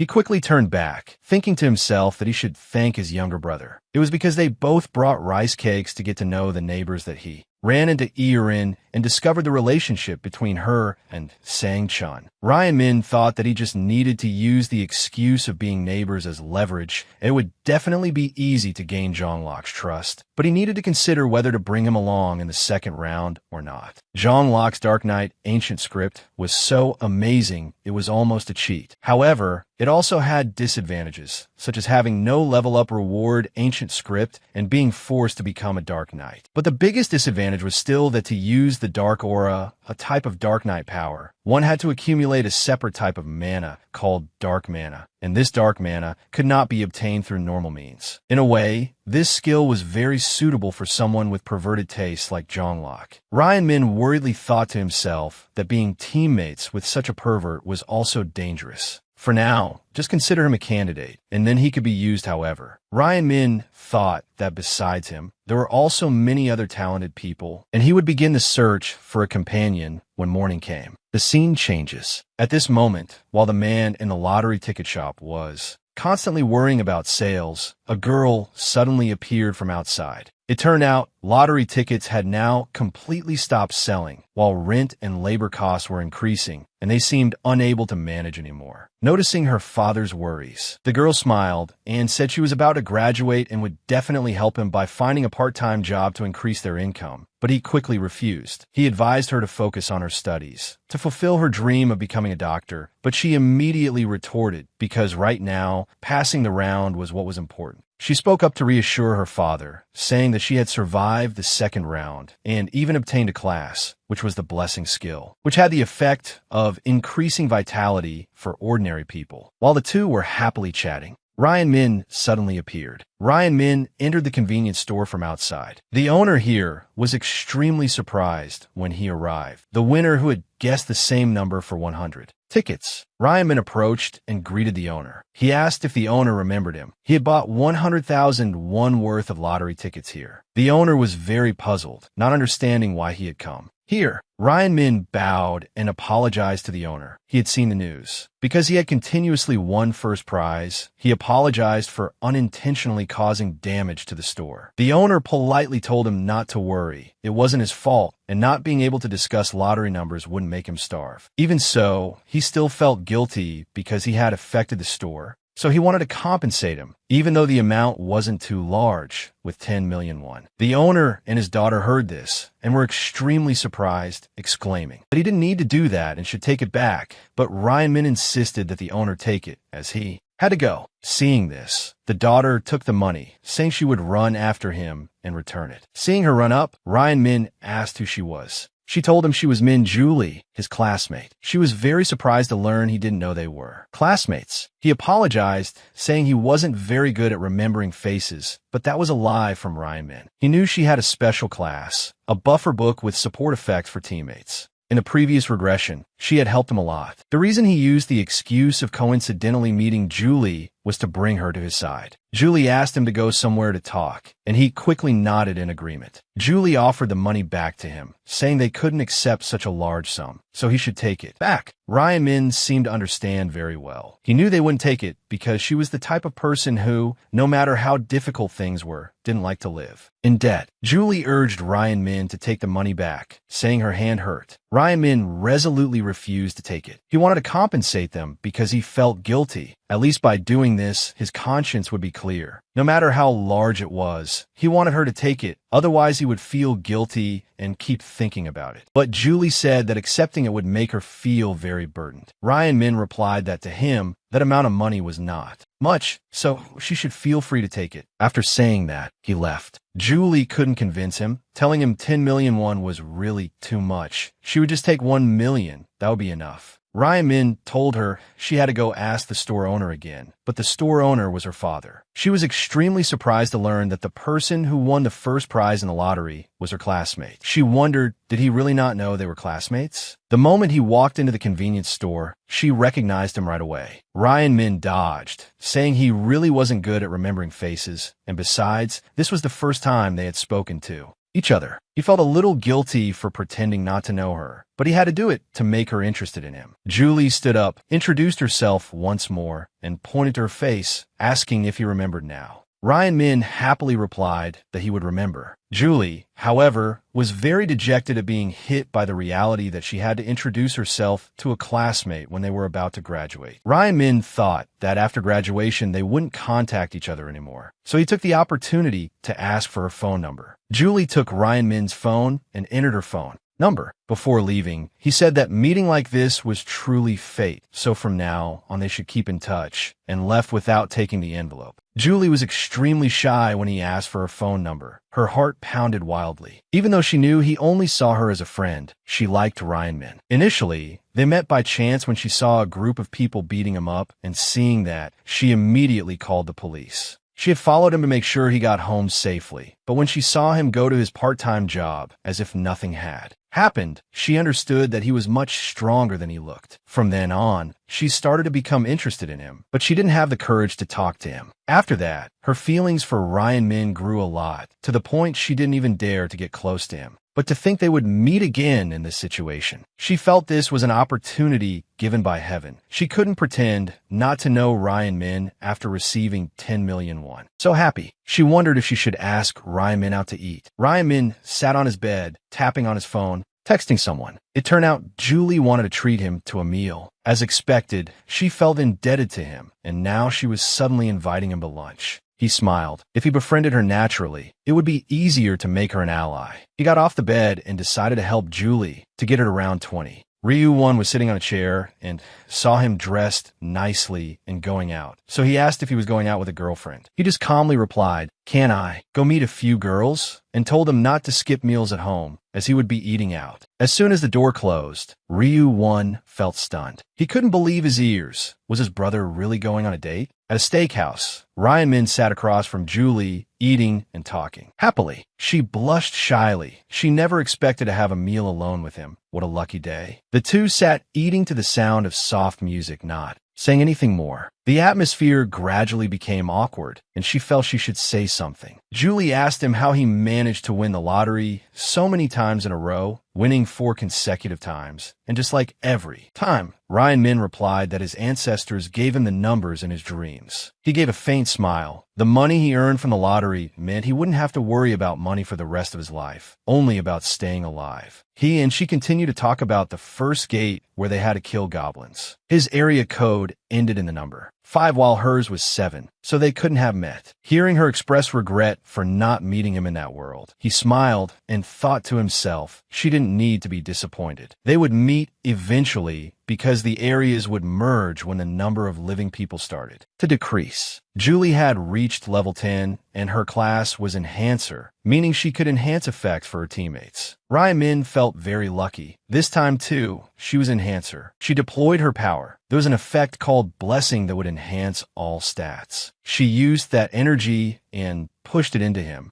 All his stats increased by 50% for a limited time of 3 hours. He felt it was impressive. If she reached the maximum level, the stats would increase by 100%. It was a good thing she enhanced him. She had been his main goal from the beginning. The reward he received this time was a random bag of gold, and it could be affected by the luck stat, so the higher the luck stat, the more gold he would receive. Julie told him that if he needed a blessing, he just had to ask. Using this skill didn't cost her any energy at all. In fact, this meal was a thank you from her to him. She thanked him for the 10 million and said she would try to pay it back soon. Seeing that he didn't seem to need money, she took out an item and gave it to him. It was some kind of purple stone. After finishing the meal, the two said goodbye and left. On the way back, he opened his inventory to look. The gift Julie had given him earlier was a low-grade purple magic crystal. He could feel the delicate mana inside it, used for socketing into items to increase stats. He didn't expect her to give him this. Just looking at the description, it's hard to know its use, but upon reaching level 20, one would realize how rare this item is. The combination feature is unlocked when a player reaches level 20. Using it, he could combine a weapon with a magic crystal and even have upgrade options. Magic crystals come in a total of 7 colors: red, orange, yellow, green, blue, indigo, purple. Red is for damage. Orange is for strength. Yellow is for luck. Green enhances agility, blue enhances intelligence. Indigo helps reduce damage taken, and the purple magic crystal is the rarest of all. It has a very low drop rate and helps enhance all stats. Ryan Min remembered he had to open the bag of gold before the time limit ended. But before that, he needed to kill 100 mealworms. The Butcher Ancient script would increase his stats by 1% for every target he killed, including insects. After killing them, he opened the bag of gold. Previously, with his luck, he usually got around 300 to 600 gold. He wondered how much he would get this time. Ryan Min was surprised by the amount of gold he received, which was 9,999 gold. He had received the maximum amount of gold. Getting the blessing was well worth it. His total gold was now 16249, which was enough to buy an epic grade item. But the item he wanted wouldn't be available for another 2 weeks, so for now, he had to keep it safe. As soon as he got home, his younger brother Ryu-1 ran out to ask how his date went because he thought his brother went on a date with his girlfriend, but he just ignored him and told him not to talk nonsense. When he told him he should order something delicious to eat, he replied that he had no idea how much he wanted to eat black bean noodles. Just last month, their situation was still very difficult, but now his investment capital had increased to $150 million. Just like last time, it was very likely to drop significantly in 2 weeks. Before that, he should get his driver's license. In the theory test room for the driver's license, he sighed in boredom. How many times had he taken this test? Just get it over with and get out of here. He quickly finished and stood up to leave. The score checker was surprised because in just a short time, he had already scored 95 points. The result was obvious. It only took him 4 days to get his license. He had too much experience. But wait, how many years had passed? How old was he supposed to be? After getting his license, he immediately bought a supercar. It didn't take him long to choose because he had driven this one in previous regressions. 2 weeks passed. It was time for him to part with his investment money. Seeing him sitting there with a savage smile, Ryu-1 came to ask what was wrong and learned that he had just sold all of that virtual investment money. The amount he sold it for was now $300 million. The total lottery winnings were only $60 million, and now it had increased to $300 million. Ryu-1 was happy that his brother was no longer investing in virtual currency, but his brother immediately poured cold water on him by saying he would invest in stocks. He was worried because his brother didn't know anything about stocks, and he only had one thing to say. He dreamed about it. Ryan Min looked at his adorable younger brother. His worry was justified, but he knew the future. The company he was going to invest in was a company ranked 85th, worth about $900 million, the Kiyama Consulting Company. This was John Locke's company. Although it wasn't very famous yet, after the 4th round, it would release a special system and grow rapidly. If he could own a lot of shares and gain operational control, he could influence the company as a major shareholder and make a considerable profit. First, he would invest $280 million and take a 31% ownership stake. As soon as Ryan Min clicked invest, he heard Ryu-1's prayer in his ear. Please make his dream come true. He was truly speechless. In the middle of that night, he went to the shop to buy the equipment he needed. All the gold he had saved was for this day. As long as you have gold, you can buy common items and skills. It couldn't be more convenient. Although they were all common grade, it didn't mean you couldn't buy rare and epic materials. Today, the item he needed to buy was the dry bone necklace, an item that increases intelligence and attack speed, and it was quite cheap for its effect. He bought the item with a 50% discount coupon he had earned after completing the level up quest. So, after buying it, he still had quite a lot of gold left. Initially, he planned to buy a set of common equipment with remaining gold, but if he just saved another 6,000 gold, he could buy one more common skill. A common skill was still better than common equipment. He should quickly earn another 6,000 gold. Luckily, the 3rd round had many monsters. And so, after some time, the day of the next round arrived. In this 3rd round, the players were dragged to a very desolate village. Everyone looked around. Around the village was a high, thick, and sturdy wall. In the middle of the village was a very large, sparkling crystal. Everyone looked very worried. The only one who was indifferent was Cho Dong-zich. Someone said he was a gang boss. He even used a sword to threaten everyone to vote for him. Ryan Min should have been the representative, not a murderer like him. Another guy standing next to him heard and told that person not to say that Dong-zich might hear. He currently held the power, but this would only be enjoyed 10 times. Dong-zich heard what people were discussing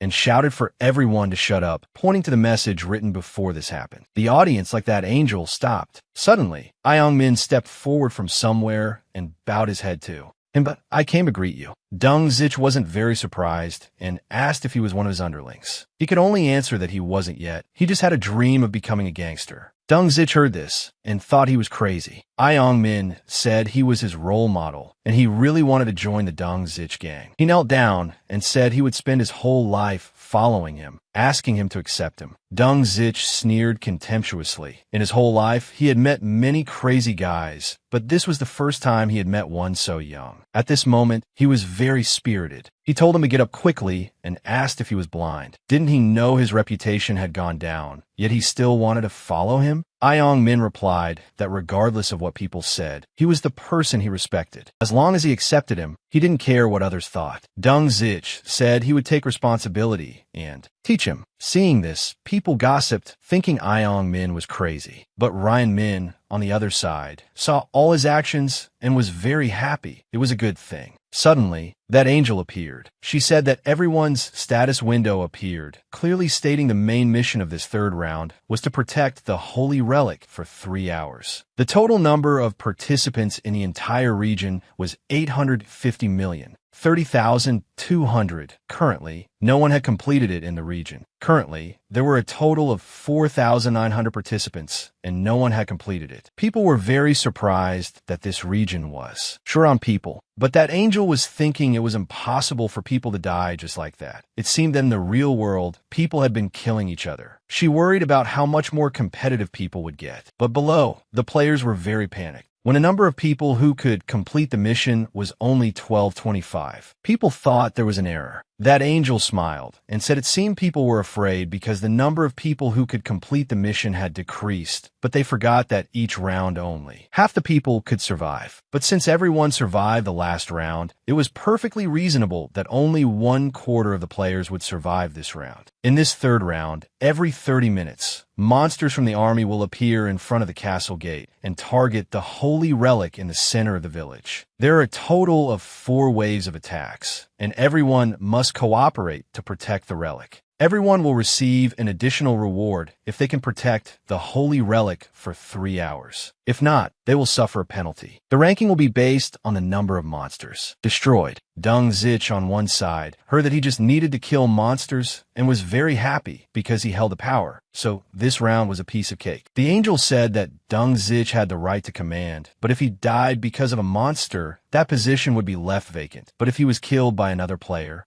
that player would immediately become the new representative. Then she announced that in 10 minutes, monsters would appear, and then she disappeared. Dung Zich heard this and was furious. Everyone behind him was targeting him, wanting to kill him to take the representative position. Ryan Min approached him, wanted to talk to him. I have a proposal. Let me protect you. He said he would protect Dung Zich. He would protect him from the other players, meaning he would be his personal knight. Everyone heard this and was very surprised to learn he would protect him, which meant they would have to face him as well. They didn't know what to do. He had a huge influence. Looking at people's reactions, it seemed this offer was very attractive, but everything has its price. Dung Zich asked what he wanted in return. Ryan Min said he would have to obey all his commands. That was the condition. Hearing that, he knew he was ordering him to become his subordinate. He wondered, asking Ryan Min what made him make such an offer. He wanted him to obey, but what kind of command was it? Ryan Min quickly replied that he just needed to obey his commands unconditionally. Dung Zich gritted his teeth in anger. So he wanted him to follow him for good? Did he think he was easy to fool? But what would happen if he refused him? He wouldn't just attack him for no reason, right? Ryan Min urged him to make a decision quickly. Just as Ryan Min had predicted, he would surely refuse him. There was no way he would lower his honor like that. Ryumin was extremely surprised, not understanding why he would do that. If he agreed, he could leisurely go hunting and then return. Honor was more important than life itself. Everything unfolded just as in Ryumin's past life. What he needed to do now was make it clear to him. If he refused, there was nothing he could do, so he left. Dung Zich was angry. Did he really have to accept that offer? Suddenly, an announcement stated that the first wave would begin soon, and everyone should prepare for the sudden appearance of the monsters and protect their achievements. In 30 minutes, regardless of how many monsters were dealt with, the second wave would begin. The first wave officially started. Dung Zich knew he couldn't fight alongside those.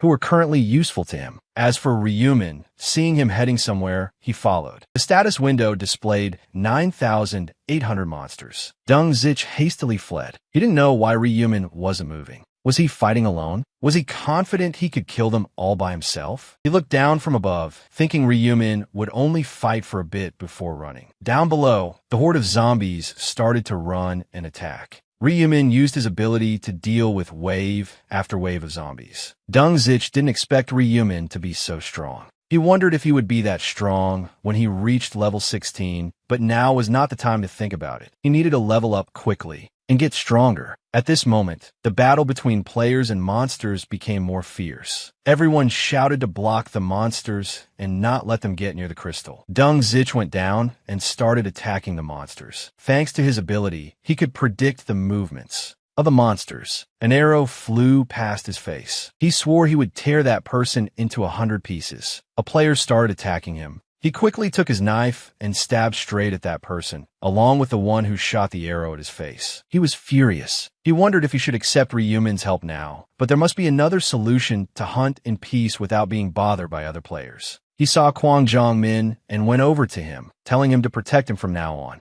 After dealing with the monsters, the number of kills Ryumin had was 502 out of 100. Thanks to the experience boost ability he had obtained before, his stats were significantly increased by 100%. Along with that, his gold also increased to nearly 20,000 gold. After checking his status window, Ryumin continued to rush forward and destroy the monsters. The first attack wave passed, and the players had a short rest. Nearly 1,000 people had died. At this time, Zhang Shu was struggling, surrounded by players aiming to take him down to seize the title of representative. Someone from behind swung a knife at him, but he was helped by Kwang Jong-min. This made him very confused, but more importantly, he was weakening after the battle. In this condition, it would be difficult for him to survive. The second attack began, and the number of monsters replenished was increasing. With his superior skills, Ryumin easily cut them down one by one. After reaching the quota, he leveled up to level 20 from apprentice to common. Along with that, the combination function was unlocked to create unique items that other players couldn't buy in the store. It didn't stop there. His death scythe was also enhanced, with its damage increasing to 120%, and he learned the rage skill. The unique skill Knight of Death has an effect within a 500 m radius, creating dark energy that forms a hallucinatory night. The caster can cancel the skill at will. Knight of Death, combined with the ancient language of death, made Ryumin like a tiger with added wings. As the monsters approached, Ryumin immediately tested his new move, activating Knight of Death. The space around them became dark and murky. Taking advantage of this great opportunity, he only needed to swing his scythe a few times to reap a pile of lives. The second wave was complete. Ryumin took the opportunity to buy himself the detection skill to find targets within a 30 m radius. The third wave began immediately, then the fourth and the fifth. The players tried their best to get through, but the number of goblins was increasing by the tens of thousands. While preparing to eliminate them, Zhang Shu was chased by a group of players from behind, aiming to steal the representative title. He used his puppets to defend, but they couldn't hold out for long, so he had to grab his basket and run. On his way, he ran into Ryumin. At this point, he desperately begged him for protection and agreed to do as he said. But as Ryumin had said before, after he refused, whether he lived or not was no longer his concern. Someone with no right to command was not worth keeping. Zhang Shu regretted not agreeing sooner, but it was too late now. He turned back to face the group of players. Even if he died, he had to take a few of them with him. Suddenly, Kwang Jong-min appeared, reigniting his hope, but before he could rejoice, Kwang Jong-min rushed forward and slapped his representative avatar. He fell to the ground, and before he could even lift his head, Kwang Jong-min continuously punched him in the face. He punched him so much that his face was deformed beyond recognition. He never expected to be betrayed by this bastard, Kwang Jong-min. It was fitting, as this was the karma he would have to face sooner or later. To put an end to Zhang Shu, he raised his foot and delivered a powerful blow. After that, there was no after. The system announced that the regional representative with the nickname Life is a Documentary had been eliminated, and his power would be transferred to the one who struck him, that is Kwang Jong-min. He smiled smugly. Now he had 10 commands to give to others, and his special target was now Aaron. After witnessing the new representative betray the previous one, Zhang Shu, the nearby players couldn't accept it. They rose up, wanting to target and destroy him. At that moment, he went to find Ryumin, requesting his protection and promising to obey any command he gave. But on one condition, he had to kneel and beg for him to accept. He hesitated, but having no other choice, he did as Ryumin said. Truly, life couldn't get more humiliating. He also looked tired of this scene, but because he possessed the command right, he agreed. He stepped forward towards the players, chasing Kwang Jongmin, and gave them two choices. One was to give up the representative title and go hunt small monsters to get by. Two was to die under his scythe of death. They were bewildered, but because he was too strong, they chose the first option to save their lives. Kwang Jongmin, on the side, was also amazed that Ryumin could completely drive them away with just a few words. To him now, Ryumin was the only one he could rely on. The fifth wave had ended, but he was not satisfied with this outcome. He ordered Kwang Jongmin to use his 10 command rights to destroy the relic. He showed his dissatisfaction, because if he used all 10 commands, he couldn't make Aaron his slave. He would lose his goal. When he questioned it, Ryumin told him to shut his mouth and do as he said. Powerless, he had to obey him. He ordered 10 people to destroy the relic, including his friend. This made him awkwardly explain, but because the command right had taken effect, the people who were ordered rushed to break the relic in unison. After the system announced the relic was broken, the main quest officially failed. To punish the players for failing the quest, the incarnation of an angel would appear and sweep through them for 30 minutes. The game would not stop until the time was up, so that was also the hidden subquest they had to overcome. A system panel displayed the words of the hidden subquest. Resist the incarnation of the punishing god and survive for 30 minutes. Upon completion, the reward will be 3,000 gold. Everyone quickly started chattering, because protecting the relic only rewarded 2,000 gold. Ryumin knew full well that the reward would be more beneficial if the subquest was activated, so he incited Kwang Jongmin to break the relic. However, there was another reason. Those who directly broke the relic, including Kwang Jongmin, who gave the order, would all be punished. All their stats would be permanently reduced by 50%. If he was number 2 in cunning, no one would dare claim to be number 1. The 10 people who were forced to break the relic earlier couldn't do anything even if they didn't want to.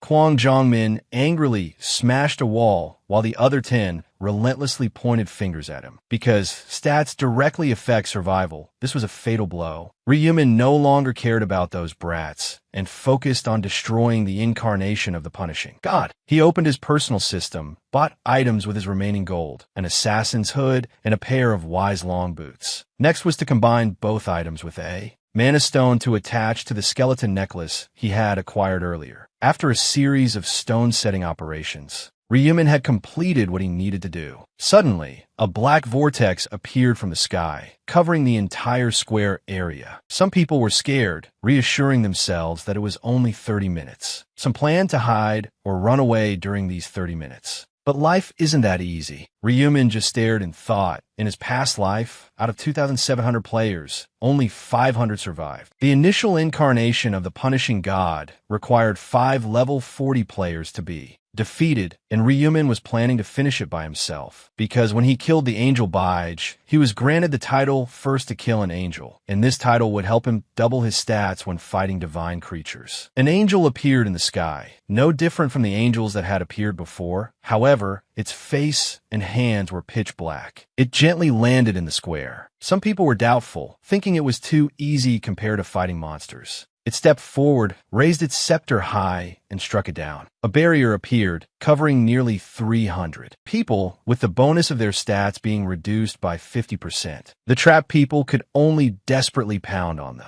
barrier. From the incarnation of the punishing god, countless arrows of light appeared, forming a circle around it. They directly pierced through more than 300 people. No one could escape. Even if one was lucky enough to catch one with their hands, there were still countless other arrows. While the incarnation of the punishing god was distracted, Ryumin seized the opportunity to circle behind it, because when it was hunting people, it paid no attention to its back. As soon as it finished off those 300 people, it dismantled the barrier, and Ryumin charged in. First, he wasn't worried about being detected, because it had no ears to hear. He jumped high from behind, swinging his scythe, and confirmed the death seal. By the time it became wary of him, it was too late. This one strike of his successfully took one of its eyes, making it scream in pain. Its health was now only at 60%. Ryumin quickly ran far away before it could set up a limited area like before. It realized it couldn't catch him and retracted. Seizing that opportunity, he turned and ran back, jumped up, and took its other eye as well. However, this time it trapped him within the limited area, although it was still screaming incessantly about losing. Its eyes, having his stats reduced by 50%, didn't worry him. On the contrary, he was very confident. Without eyes, it was just a punching bag with a nice appearance. It decided to shoot all its light arrows at him. Ryumin cast Knight of Death once more, and darkness swallowed all the light arrows. Light cannot defeat darkness because that's how the system of this world is set up. Ryumin continued to swing his scythe, making a decisive slash, tearing apart the left wing of the incarnation of the punishing God, causing it to let out a long and painful scream. It turned to search for him, quickly reaching out, intending to grab his leg, but he was one step ahead. He stomped hard on the ground, his whole body quickly bouncing into the air, avoiding that aggressive hand. Following the momentum, he leaped behind it, and with another slash, struck its remaining wing. Golden blood splattered all over the road surface. It now had only 10% of its health left. It could barely support its body with its scepter. Ryumin didn't rush to finish it off. He backed away and kept his distance, until the system announced that the angel had met the conditions to activate its passive skill, the final radiant aura of the incarnation of the punishing God. It was now as if it had been buffed with more power, no longer weak like before. Holding the scepter tightly with both hands, it activated the aura. The wings that should have been cut off were now restored and spread out powerfully. Because its health was only around 10%, it would enter an immortal phase. If he had cut off its head before, he would not have been able to finish it. Suddenly, it let out a loud scream. A purple light surrounded the scepter, continuously emitting small circles that attacked Ryumin. He was eagerly waiting to see what it would perform in its final moments. The duration of this ultimate skill, Radiant Aura, was also limited. Ryumin knew it could only maintain this state for a short while. Better to have a glorious minute and then fade away. Currently, only 50 seconds remained. Then 30 seconds, 10 seconds, 5 seconds, 1 second. The immortal state was dispelled. Now it looked weak and scared, holding its scepter. Suddenly it was startled and turned towards him. Ryumin had already seized the opportunity, his hand holding the scythe as he charged fiercely towards it. It panicked and turned to flee. But he was faster. With one swing of his blade, a cut sweeter than sugarcane went straight through its neck. The head rolled like a shuttlecock. Subquest completed. Its large body collapsed in front of him. Ryumin became the first person to defeat the incarnation of the punishing God, earning the title challenger of the punishing God. He was gifted refined ether, the only reason he challenged the incarnation of the punishing God. It could be used to create god-level items and the ancient language of light. Returning from the battlefield, he looked as cool as a cucumber. Everything went according to his data. Thanks to Ryumin, everyone had safely passed the second round. People couldn't stop praising him. He single-handedly took care of the incarnation of the punishing God, truly a monster. Oh la la, unbelievable. A voice came from above. The supervising angel appeared, surprised that he defeated the incarnation of the punishing God alone. This was the first time she acknowledged a human strength. Even though she flattered him, he didn't care. She also wanted to know why he tried so hard for others, to which he just sighed indifferently and said it was because he wanted to.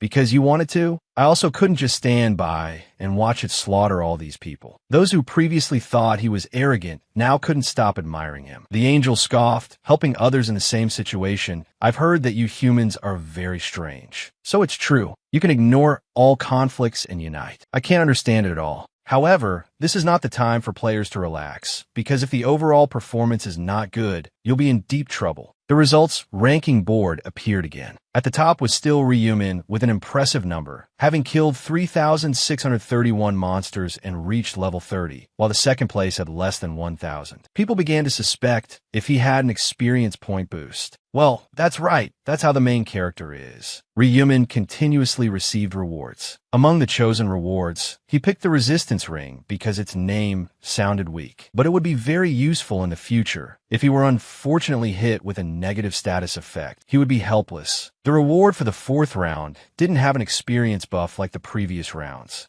because the purpose of the fourth round was not to kill monsters anyway. He had to choose the 2,400 gold reward. The angel announced again that the number of players would be cut starting from rank 1225. Despite the pleas from the players, the system showed no mercy. It ruthlessly eliminated all the losing players. The fourth round will begin on November 21st. CO Angie woke with a start, her hand touching her cheek. Not only was she among the survivors, but she had also obtained the summoner class. She summoned her spirit beast, a white flying creature. She was able to survive this round thanks to this spirit beast creating a shield and incite, risking his life to protect her. Not only that, she also successfully ranked third and took out the reward item she received, intending to give it to him. Meanwhile, Kwang Jongmin, whose stats were permanently reduced by 50%, was relentlessly smashing things and cursing Ryumin for tricking him. Kwang Jongmin received a call from his crony. He felt like his life was over. The call was from Kim Sung-in, one of the people implicated by him, and had his stats reduced. Although Kwang Jongmin was very nervous, he still pretended to be calm and asked how he was. Hearing the calm voice on the other end, Kim Sung-in was furious. He screamed into the phone, "Because of you, our lives are ruined. You use your command right to order your friend around." Kwang Jongmin tried his best to explain, "I had no choice. If I didn't do it, I would have been dealt with by Ryumin."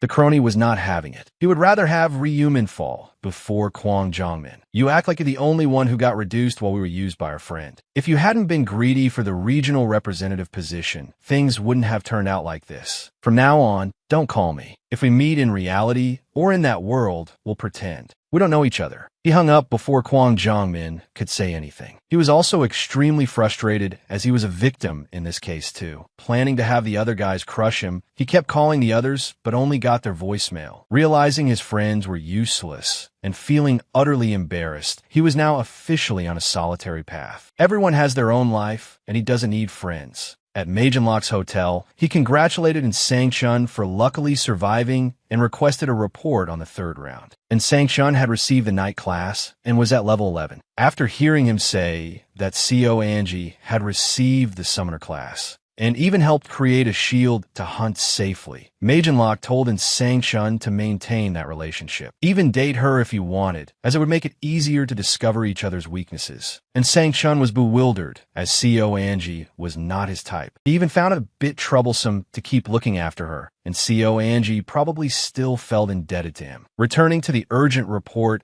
Sang-chun wanted to give, he apologized for not being able to deliver the message and help Ryumin as ordered, then recounted what had happened in the third round. After hearing about Ryumin's achievements, Magenlock stroked his chin. His stats were completely beyond his imagination, so strong that even he would have to admit defeat. So strong that Sang-chun suspected he might have known how to win in advance. He seemed like the type of person who didn't need anyone's help. Magenlock thought for a moment. All his stats are beyond our imagination. So strong that someone like me, who received the ancient language of the Dark Knight, feels ashamed for thinking that was enough. If possible, I would very much like to meet him. He mentioned the thugs from before. With the name Kwang Jongmin, there are dozens of people in the country, but limiting it by age, there were only 5 people left, and the detective agency reported it would take a month to find him. That means they would only know Kwang Jongmin's true identity after the 4th round. But he was in no hurry. He also asked Sang-chun how much gold he had saved, about 10,000 gold. That's halfway there. There's a tracking skill in the shop, so when you earn 2,000 gold, learn it. And Sang-chun then remembered. Last month, a major shareholder bought a large number of shares in Magenlock's company. He slowly drank his wine and asked, which company was it? Kianma Consulting, with a 31% stake. Magenlock's eyes widened. The market value of Kianma Consulting was 900 billion won, and that person invested 31%, which is 280 billion won. He wondered which hidden rich person he didn't know, or if it was his brother sent to cause trouble. Either way, with that percentage, that person can directly participate in the management. He immediately asked Sang-chun for the information and contacted him right away. On the other side, Ryumin was lying down, staring at his phone. Geo Kiner suddenly opened the door, startling him, causing the phone to fall right on his face. Luckily, his nose was real, or it would have been broken by his troublesome little brother. He wanted to ask about his level, because his friends kept bragging. They kept mocking him, saying his brother had just reached level 11 and got a new class. He wanted to hide it, so he said he was at level 12. Geo Kiner's puppy dog eyes sparkled. He pried about what his class was, but he flatly refused to reveal it and kicked his brother out. After lying down for a bit, Magenlock contacted him.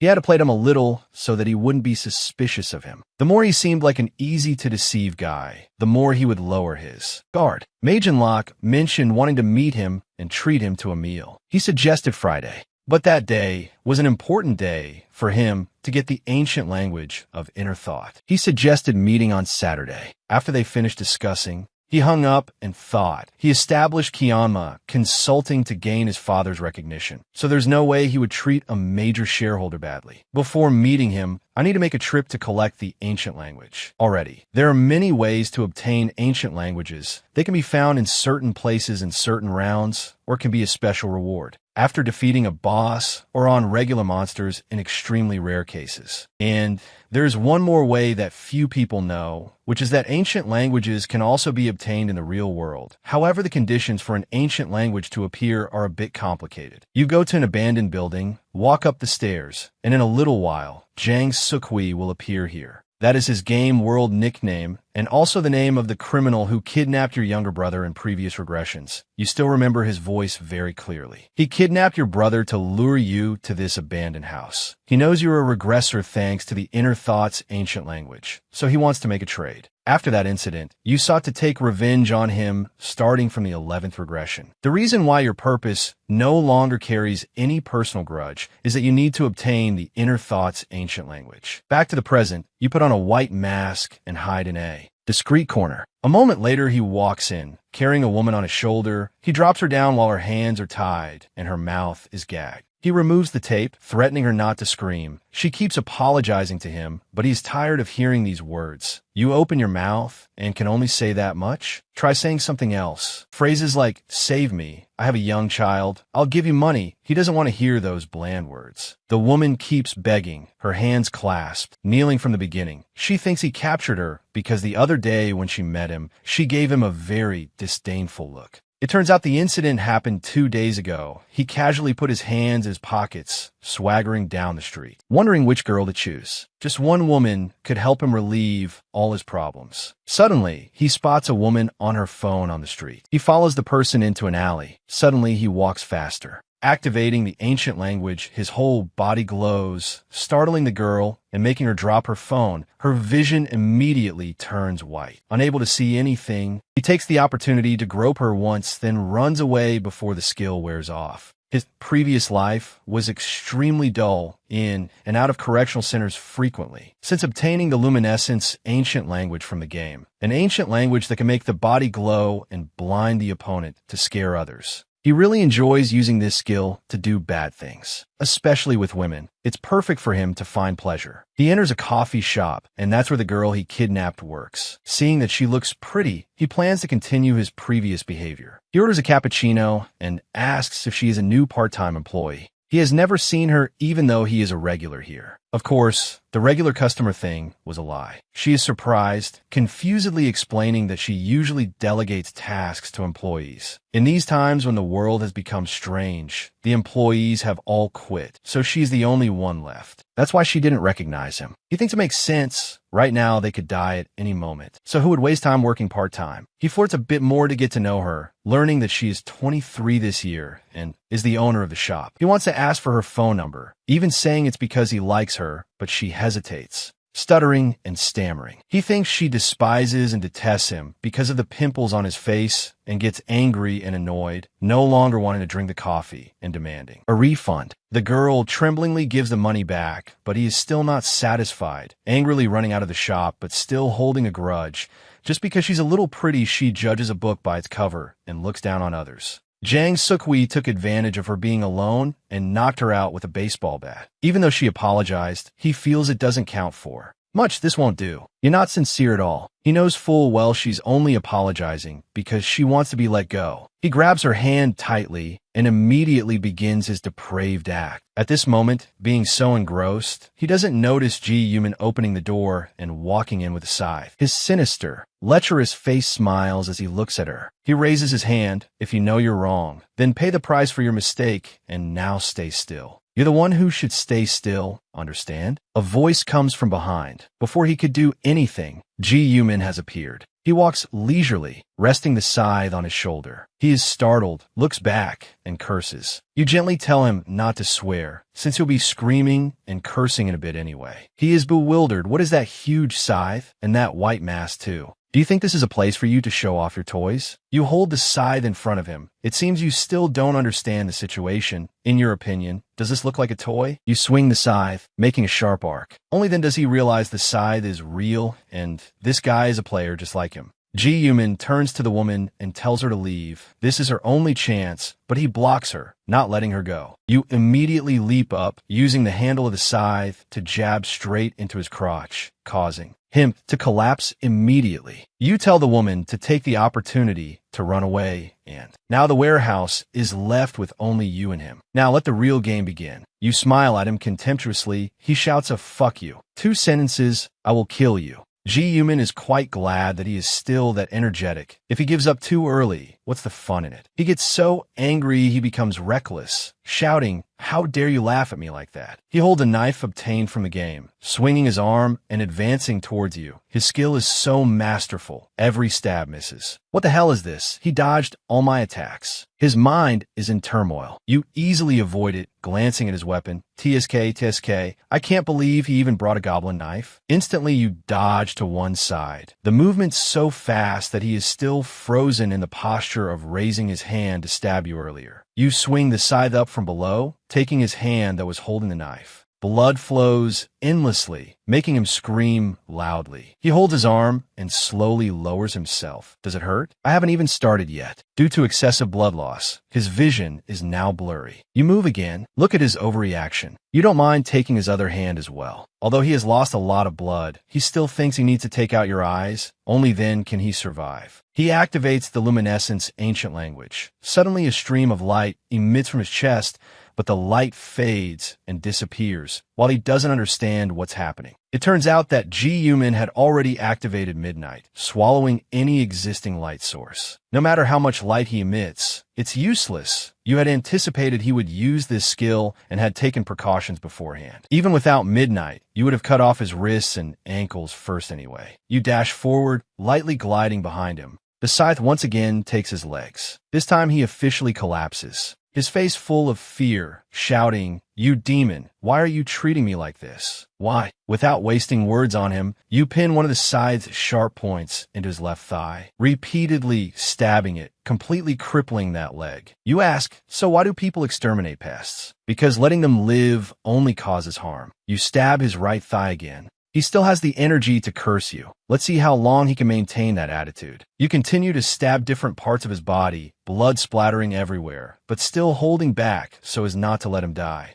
Jang Sukwi doesn't understand why he has to endure these things. He and you have no grudge against each other. It's so unfair. Instead of enduring, should he just commit suicide? Just as he plans to bite his tongue, G-Human quickly uses the scythe to support his chin. Because you know what he's planning to do, trying to bite your tongue, to commit suicide. You think I'll just let you go like that? Until you kneel and beg me for release, you can't die. You continue the torture as before, repeatedly stabbing his limbs, abdomen, and thighs. He prays for this pain to stop. Finally, he opens his mouth to beg you, begging you to finish him off. You're a little disappointed. Are you being serious? You ask him if he wants to know why you're going this far, since you're both strangers after all. But actually, we can't be considered complete strangers. Jang Sukwi, we've met before. He thinks you have something to do with the woman from earlier, but that's not it. You reveal that he kidnapped your brother and threatened you to reveal hidden information. Jang Sukwi is completely bewildered. I did that, but I didn't. Of course you don't remember, because that's a future event anyway. He's about to die anyway, so you don't mind revealing this. And adding another reason you're doing this is due to the conditions for the appearance of the inner thoughts ancient language. It only appears when hearing the true voice of another person, a voice from the heart, sincere and not deceitful. According to the original future, you don't appear here. He will have his way with that woman. She will use her true voice to beg. The inner thoughts ancient language language will accidentally appear, and he will obtain it and use it to commit even more crimes. This has been confirmed many times through your regressions. But even if not for that, his 12 prior convictions are enough to show he's a bastard who deserves to die. After hearing this, he can only say, if I deserve this, then finish me off quickly. But you don't touch him anymore. You use the handle of the scythe to block his jaws.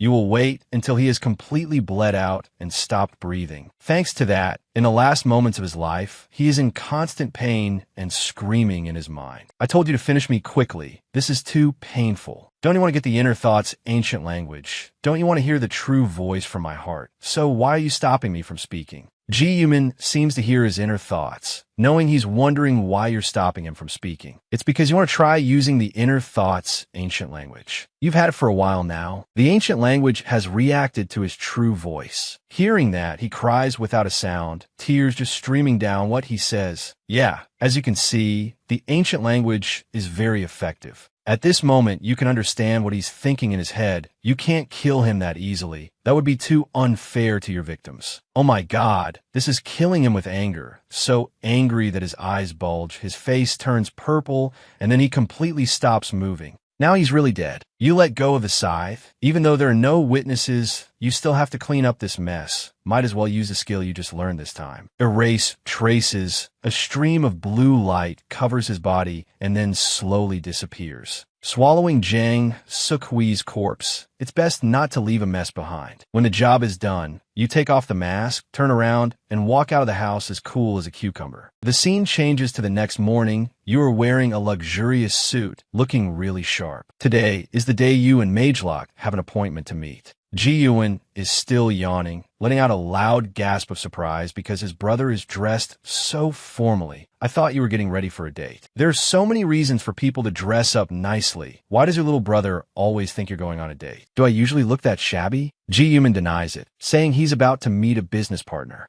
Huh, are you planning to get into business? First you invested all your money in stocks, and now you're going into business. I'm afraid you'll fail because if you do, you'll be very sad. Because you have the inner thoughts, ancient language, you can read everything he's thinking. Instead of worrying about the huge fortune, he's more worried about you. You're so cute, little one. You reassure your younger brother. If this meeting is successful, you'll tell him the details. Just trust your big brother. Of course, who else would I trust if not you? The neighbor next door? You turn to leave, reminding him to be careful at home, because recently many players have been using their powers to commit crimes. I heard that abroad, they're having problems with criminals using powers to escape from prison. That's right, if they are of the right age, even criminals are given the chance to become players. Players are leveling up more and more. In reality, they become even stronger. The population decreases every month. And there was a time when ordinary people were hunted like animals and treated like slaves. Before the world becomes like that, you need to become overwhelmingly strong and increase your own reputation. You turn back to look at him and remind him again. He asks one last question. Will you tell me about your business? You remain secretive. He can only puff out his cheeks. You have no choice but to pinch his cheek. Stop nagging. Order yourself some lunch and get something more expensive than black bean noodles, you little rascal. Just as you predicted, like in football, the home team has an advantage. The place where Magelock arranged to meet is a hotel belonging to the Osen group. But in reality, it's a hotel owned by him. Oh wait, this is top secret information. Only you and a few of his relatives know. You will try to use this information to make yourself valuable in his eyes. You walk to the reception desk. For convenience, Ryumin has to act a bit naive. The more like a fool, the better. You stutter while talking to the receptionist, saying you have an appointment and were told to come to the reception desk. The receptionist realizes you have an appointment with Chairman Magelock and tells you to wait on the sofa. You obey. Your face is blank like a country bumpkin who just came to the city. Looking up and wow, that chandelier is so cool. Suddenly someone calls your name, but the person who comes is not Magelock, but in Sang-chun. He quickly recognizes you as the person who brought rice cakes to Co Onjin's house before, but he still has to confirm a bit, just as he thought. And Sang-chun realizes he was impolite before and bows to apologize to you. He looks like he's not even 20 years old. A kid like this is the major shareholder who invested 28 billion won in the company. You can read his mind. It's understandable to be able to possess that amount of money at this age. And on top of that, becoming a major shareholder of his master's company. So this is a normal reaction. You scratch your neck. Anyway, we're not familiar with each other. I didn't expect the chairman of the Kianma consulting company to live right above my house. And Sang-chun speaks up. He is not the chairman. The chairman has something to do and will be late, so he came ahead. He invites you into the room for convenience, invites you to sit, and goes out. As soon as he leaves the door, disappearing behind, he immediately takes out his phone to text Magelock, asserting that you couldn't have invested that amount of money yourself, and that someone probably sent you in their place. It turns out Magelock sent him ahead to sound you out. For such an important meeting with a major shareholder, a meticulous person like Magelock couldn't possibly be late by chance. A moment later, Magelock also arrives. The two exchange basic greetings, then he sits down opposite you, and Sang-chun sits next to him. He arbitrarily let Sang-chun join this meeting without asking for your opinion first. It seems he intends to take the initiative. He tells the waiter to bring the food, preparing a Korean course, hoping it suits your taste. You give a goofy smile. In a luxurious hotel like this, any dish is great. Ryumin takes a mouthful of food and praises it endlessly while he eats and observes you, also thinking that you couldn't have invested such a large sum of money into the company. But even if you did, you wouldn't have the guts to do it because you look so goofy and rustic. He's certain that someone is ordering you around or you're working with someone. Is it my brothers or my uncle? Today, I have to dig out the information no matter what. He puts down his chopsticks, flashes a pageant winner smile, surprised that our major shareholder is so young. I hear Ryumin is 20 this year. Magelock is 29. He's happy to meet someone in his age group, both holding the title of Big Brother. Are you trying to be a red boy hunter or something? He is surprised and wonders how at this age you have such a large amount of money. Are you the son of a chaebol family? You appreciate his frankness, waving your hand to deny it. I'm just a normal student. Have you seen the news about the person who won the lottery 4 times in a row and suddenly became a millionaire? That's me. You don't want to hide anything from him. He is surprised, and Sang-chun, sitting next to him, is also speechless. But the prize money was only 60 billion won. How could you get 28 billion won? I invested a little in Bitcoin. Magelock can't hide his shock and surprise. Just with Bitcoin? You are truly unbelievable. Even if it were me, I don't think I could do that. And Sang-chun speaks up at this moment. You seem to be lucky, huh? It's not luck. I remember you revealed that you dreamed about it. So if it's not luck then, before he could finish, Ryumin denies it. You didn't dream about it. You pause for a moment. This is the only way you can gain Magelock's acceptance and get him on your side. You act mysterious, saying this is the first time you've revealed this secret to anyone. You currently possess the foresight ancient language.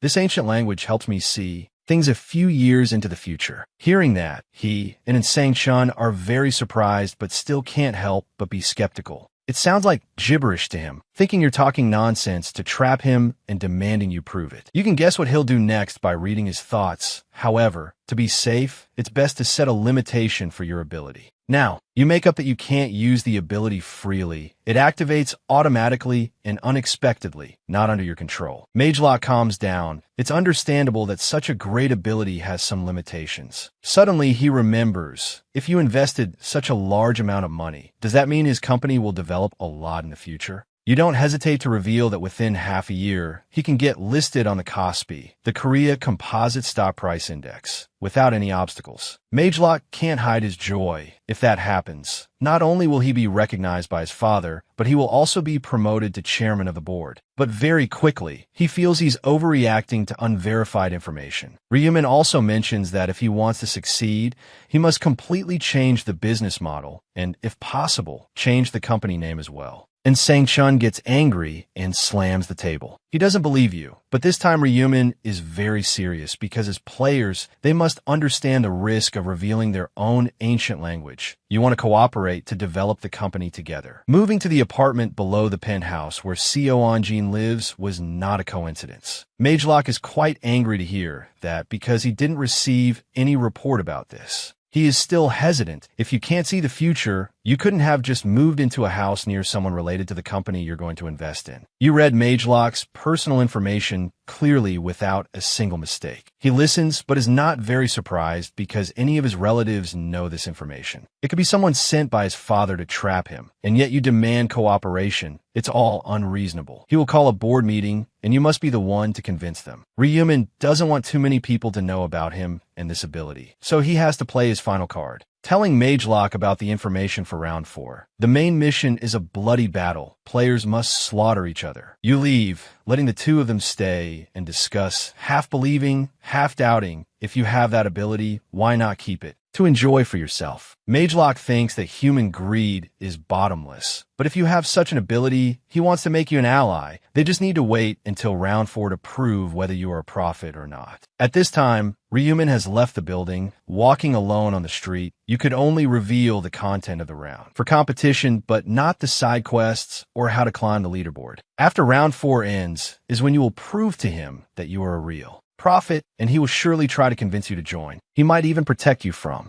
danger. Yuri is rushing to work. While waiting for the light to turn green, she sees a red Lamborghini parked in front of Yuri's family store. She complains about who could be so inconsiderate, blocking the entire storefront. Suddenly, Ryumin lowers the window, greeting her. Yuri is extremely surprised. The light turns green. She quickly runs over to the car to meet you. Is this your car? Yeah. Sorry for parking right in front of the store. You invite her in to go for a drive and talk for a bit. The car speeds along the road. This is the first time she's been in such a luxurious car. Ryumin too, you just bought this car recently. She also wonders about its value. You flex a bit, having to pay nearly 900 million won for this supercar. What? That amount of money is enough for you to open several convenience stores. That's right, but compared to the money you won from the lottery, it's really not that much. Yuri feels like the two of them are in different worlds. You have a whole 6 billion won. She feels like she's on a date. It's a bit embarrassing. Suddenly, you speak up, saying you have something to confess, making her face flush red, making it impossible for her to think straight. Ryumin immediately asserts it's nothing strange, so don't misunderstand. She waves her hand. What misunderstanding? But in her head, she already wants to find a hole to crawl into. If she could jump out the window, she probably would. So what do you want to confess? I said before that the lottery results appeared in my dream, right? That's right, actually, that's not it. In reality, the reason you could win the lottery 4 times in a row wasn't because you dreamed it, but because you possess the future ancient language. That ancient language helps you know future events. That's why your new class is Prophet. Yuri is surprised and claps her hands. Isn't that a special class? That's so cool. Ryumin turns to scratch his head. Hey, I'm driving. Can we talk but you don't turn back and forth? Yuri continues to marvel at your foresight ancient language. She is also happy that you told her the truth. Even among friends, telling someone this must be very difficult. Ryumin, seeing this, is also polite because you told me your class is support, so this is only fair. That's not fair. I didn't tell you my ancient language. By the way, should I tell you about my ancient language now? I was about to refuse, but the girl was faster. In the first round, she obtained the ancient language of protection. The ancient language allows her to create her own protective barrier. The number of people within a 10-meter radius determines the number of protective layers covering her. For example, if there are 5 people, she will be covered by 5 layers of protection. It feels so relieving to get that out. She also wondered why you told her about the ancient language. You also don't want to hide anything from your friends. Keeping secrets bothers you. And besides, if you didn't say it, she probably wouldn't believe what you're about to say. You explain the information about the 4th round to Yuri. After hearing it, she couldn't hide her fear. Is it the mission for the 4th round? That's why you have to be very careful, because you don't know what the players around you might do. Thank you for letting me know. She felt very grateful to you, because you must care about her to tell her, and you even called her first. Could it be that you have some feelings for her? The young man driving next to her remained calm. Only after getting home did he sit on his bed, flustered. He had heard all of her inner thoughts from just now. Now he knew that she had liked him all along. No wonder she treated him so well. Although it's a bit awkward, it will make forming an alliance easier, and she will also trust my prophecies more. I'll rest for a bit. After all, there isn't much to do this month. Time gradually passed until the night before the 4th round. March 31st, at 11:55 p.m., there were 5 minutes left until the next round began. He sat on his bed, reviewing his equipment. Before entering the other world, he had bought an epic piece of equipment from today's items section. It was the dark gloves, the The high stats and the option to make a weapon semi-transparent were also useful. If combined with the midnight skill, the effect would be much greater. Ryu Min, wearing pajamas, opened the door and came in, his face full of worry, asking if his brother was confident he could conquer this round. Even though you are a prophet and have information about the round, having information is one thing, how you act is another. Hearing that, he became even more worried. You have to come back alive. You hear me? Hearing that felt like a terrible jinx. I'm so mad at my little brother's mouth. The game hasn't even started, and he's already jinxing me. If your big brother doesn't come back, you'll be eating dirt. My dear brother. Ryumin closed his eyes. The fourth round could be the round of death. He was quickly pushed into another world. The area he and the other players were brought to was covered entirely in white with strange shapes. Hong Iong Min was furious to be back here. Looking at his permanently lowered stats made him mad. He couldn't believe this was the result of betraying his mirror for Deng Zich. He no longer had 10 command rights. How could he pass the fourth round? He looked around worriedly that someone would come to beat him up and want to steal his position as the regional representative, or that old friend would come for revenge. He looked around and then up at the sky,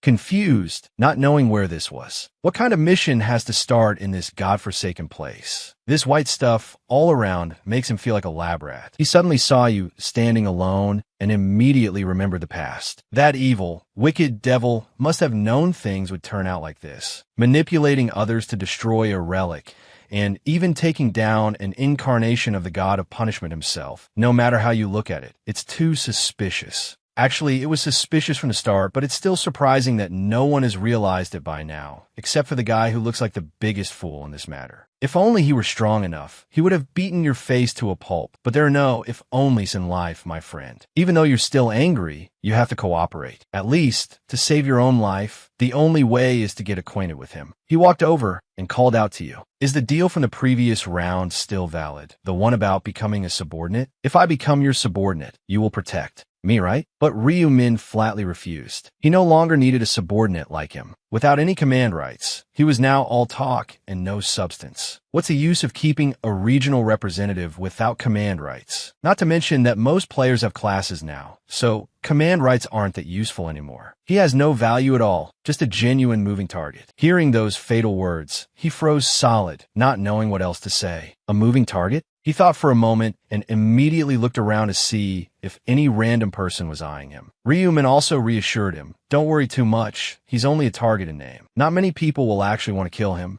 Everyone already knows the fate of a player with the title of regional representative. Everyone knows that being a regional representative is no fun, so no one will target them. The more people level up, the fewer players he can use. Compared to the risk, it's not worth it at all. Thinking back, he realized you were right. If he could, he would want to throw away this command right. At that moment, CO Aaron and Sang Chun walked up behind you. Hong Iong Min frowned when he saw them. Why were those people here? He had made enemies with them before. Both were wearing their class outfits, paying no attention to him standing there. CO Aaron just came to greet you. And Sang Chun also ignored him and greeted you. Do you still remember us? Of course, what's the matter? They wanted to thank you for saving them from the thug standing right here. Then they shot a sidelong glance at Hong Iong Min, which made him furious. But Ryu Min stopped him in time. You only need them to thank you once. There's no need to seek you out again. And Sang Chun was still insistent because he felt grateful to you, but then revealed the real intention was that their company's chairman wanted to thank you. He was about to say more about the chairman when you said, stop, and turned away. You don't care. CO Aaron then pulled out a low-grade purple magic stone to give you, considering this small token as a thank you gift. Ryu Min was surprised by this gift, a lowest-grade purple magic stone. CO Aaron held the stone. She thought that just saying thank you wasn't enough, so she gave it to you. Fed to the mouth, you couldn't refuse. He reached out and took it. She thought that was a good thing. She had given you such a wonderful item. When you get back, you'll have to try making a new low-grade magic stone. CO Aaron watched you take the stone, wondering if you liked it, afraid that she had given you a useless-looking stone and wondering if you would get angry. Seeing her reaction, you knew for sure that she didn't know the value of the magic stone. If she knew, she wouldn't have given it to you for free. Hong Iong Min, standing next to her, looked at the stone and thought he had a similar one, a black gold power stone, he believed. You knew that stone was an extremely rare item, even harder to find than a magic stone, and at this point in time, actively obtaining one was an impossible task. Suddenly hearing this news, news. You now knew he possessed such a valuable item. You don't know if this is unfortunate or lucky.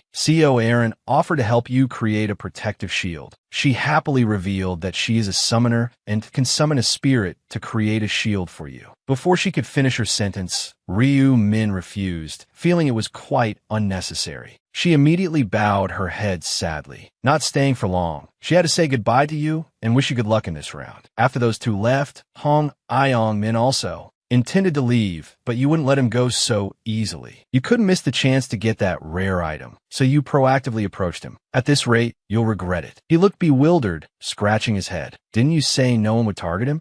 But you said not many people, not that there was no one. Although no one is aiming for the regional representative position, a few still are, because the benefits this position brings have not completely disappeared. Most players have surpassed level 10, but some still haven't. There are still targets to use. Just think about it. Let's say among thousands of players, will no one target him? He saw that you had a point and immediately asked what he should do now. Seeing that the fish had taken the bait, you offered to lend him a hand. Before he could happily say thank you, you added that it wasn't for free. You saw the stone that CO Aaron gave me just now, right? If you have anything like that, give it to me. He didn't hide anything either. He also had a similar stone, his black gold power stone. You were very satisfied, but still had to pretend to probe for any other items. He covered his body with his hands, saying he had already given what he could and pleaded not to take his equipment. TSK, you wouldn't take it even if he offered. The deal was set. The supervising Angel Oliver suddenly appeared and circled around, noticing that the number of players had decreased. This means that some people fought and lost their lives in the real world. That makes sense. It would be a surprise if no player got into trouble over a whole month. Despite the decrease in numbers, the round continued. The mission board appeared. The main mission is to slaughter each other for 3 hours. Everyone immediately started buzzing. The angel looked down on humans for being so slow. It's literal. You just need to stab, slash, and kill the players next to you. Simple, isn't it? Seeing the whole group of humans still confused, the angel explained a little more. The goal of this round is to reduce the number of players by making them slaughter each other. This time, there are no monsters. What, no monsters? But I need monsters to level up and become stronger. A young man questioned the angel. If half of us can live, doesn't that mean each person only needs to kill one person? The angel didn't reveal any more, acting mysteriously. If I told you everything, what would be the fun in that? Ryu Min stood below, watching it run its mouth. In reality, it had only received orders from its superiors not to reveal anything. The angels are actually just a means of conveying information to the players. Behind them, there's also a game manager. The fact that it is hiding a specific rule means that it has received an order from the game master. This round isn't just about killing players to complete the mission. Only the top 521 ranks will survive. The criteria for ranking are a secret. Even if you're the first to act, you won't be ranked first. With that, it disappeared. A countdown timer appeared, leaving a crowd of people confused and unsure of what to do. No one dared to make a move yet. Hong Ayong Min stood with his arms crossed, smiling slyly. Killing other players? Isn't this round a chance for him to clean out his so-called friends? Ryu Min, standing from a distance, had already guessed that he would go after his friends first. Hong Ayong Min saw that the others were standing still, which was even better for him. Now he was invincible. I don't know where those dogs are, but I'll kill every last one of them. You appeared behind him, startling him.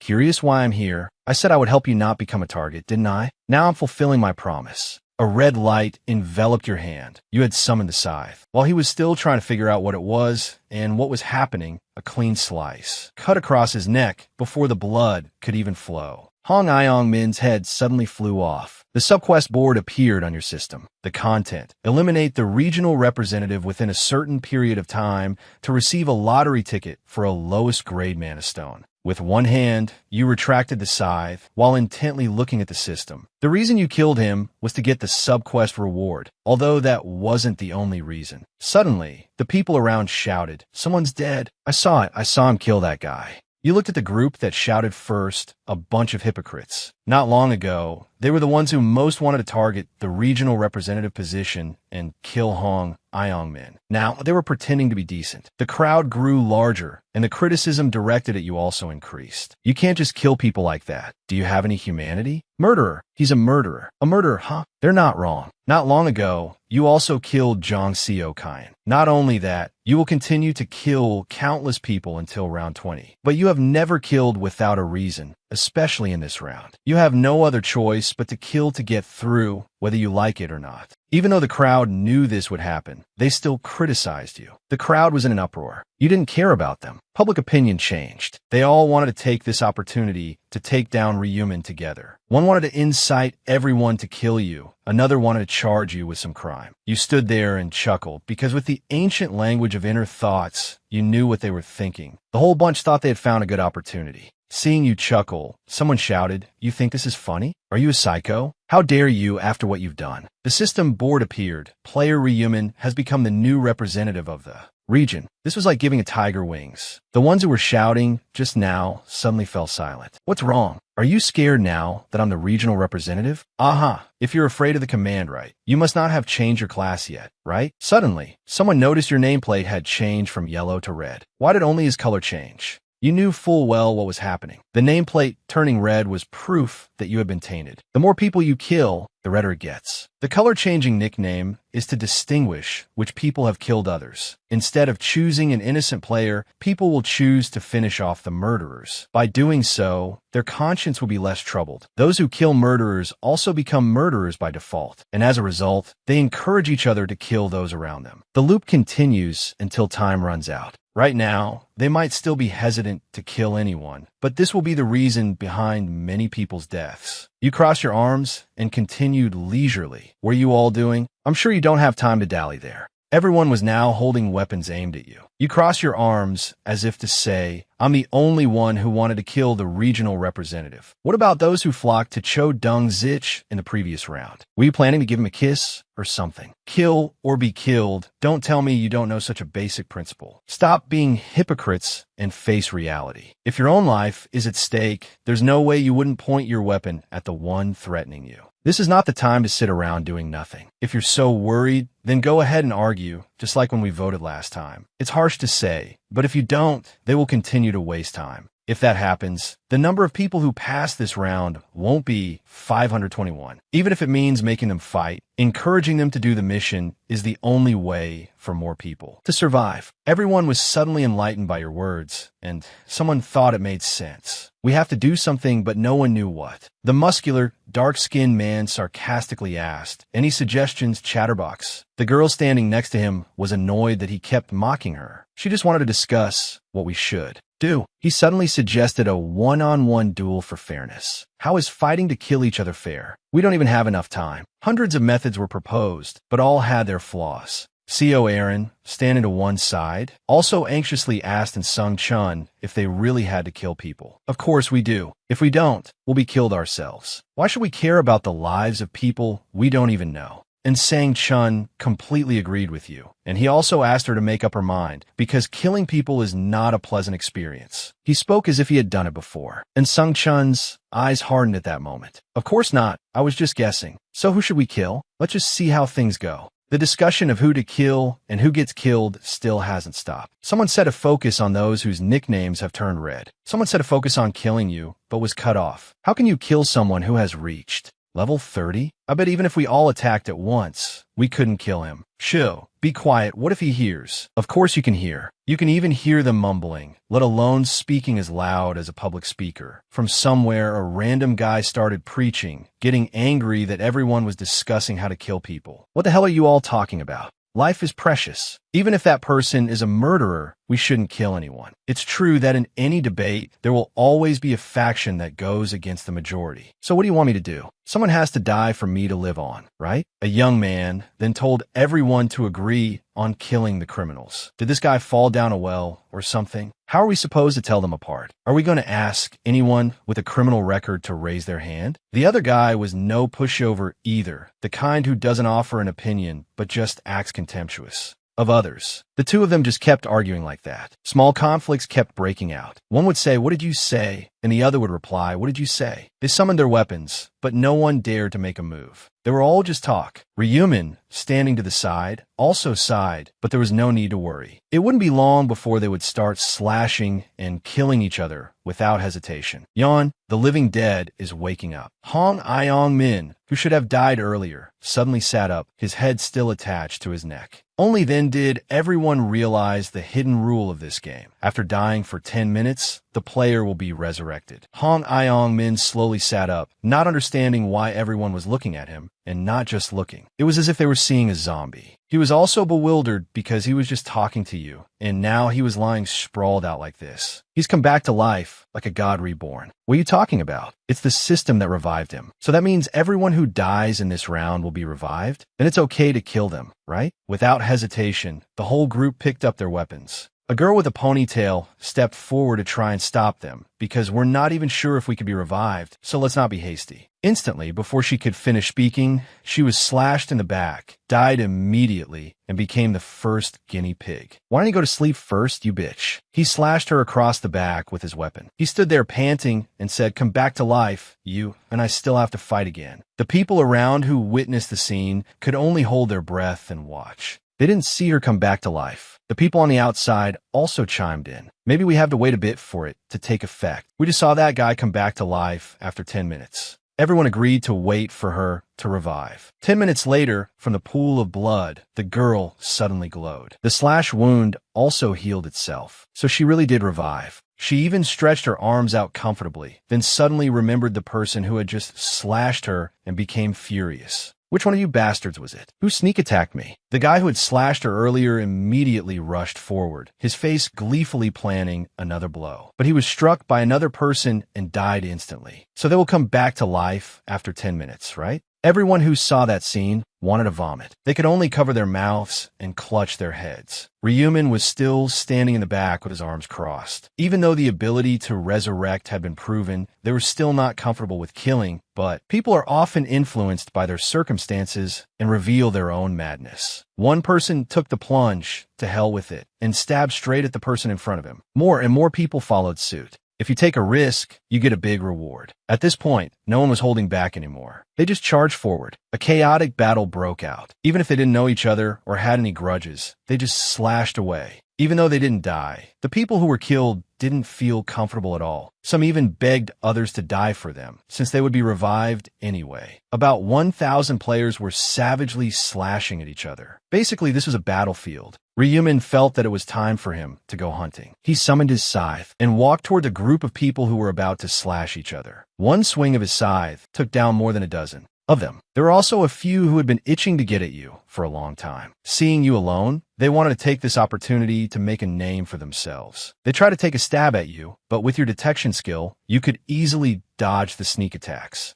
You looked over at a guy who was relentlessly smashing someone's back with an axe. That was the Black Fire Dragon, with Devour in his hands. This situation was nothing short of a feast. Looking at how dark his name was, he must have killed about 10 people already. He needed to eat a few times to revive. He gleefully smashed one person after another. His ancient language stats increased significantly after killing a player. He knew his stats would increase when fighting monsters, but he didn't expect killing players to have a similar effect. He continued to hunt people. The progress bar increased significantly. Was it because the level of the people he defeated was high? This guy was the same level as him, yet the progress bar increased so much. This gave him the illusion that he would level up rapidly by killing you, and his stats would increase too. But then he immediately dismissed that thought. If he provoked that influential person who knew what kind of disaster he would face, at least he wasn't the type with a stupid mind and developed limbs. He should just deal with those trash and level up more. The defeated people around him kept reviving, then getting smashed by him, then reviving again. It was truly a stress reliever.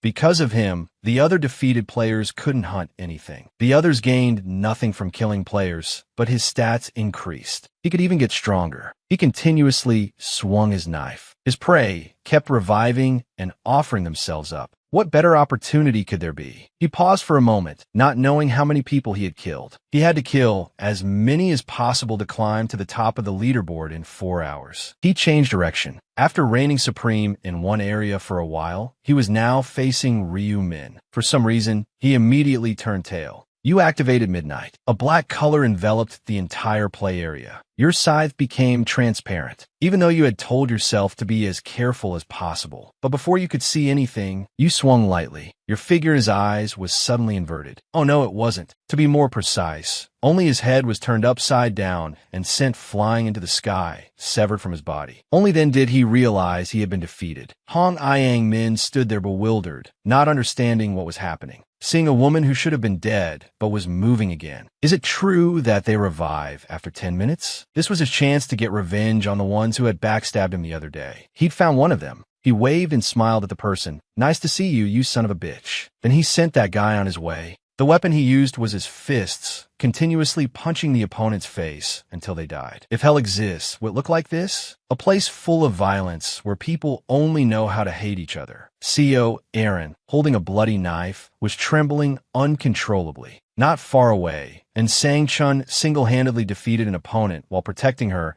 and even had to ask if she was okay. CO Aaron was fine, not tired, but her spirit was still a bit affected. He was worried that if this affected her psychologically and became an obstacle for her, he wouldn't have the face to see Mei Jianglok again. Suddenly, from behind, someone grabbed her hair and pulled it back hard, his hand raising a knife, but Sang Chun managed to block it in time and stabbed him in the shoulder. After dealing with him, he immediately turned to check on CO Aaron. At that moment, she trembled, holding the knife, and gradually sank to her knees. She had no strength left. If he told her to do something, she would still obey.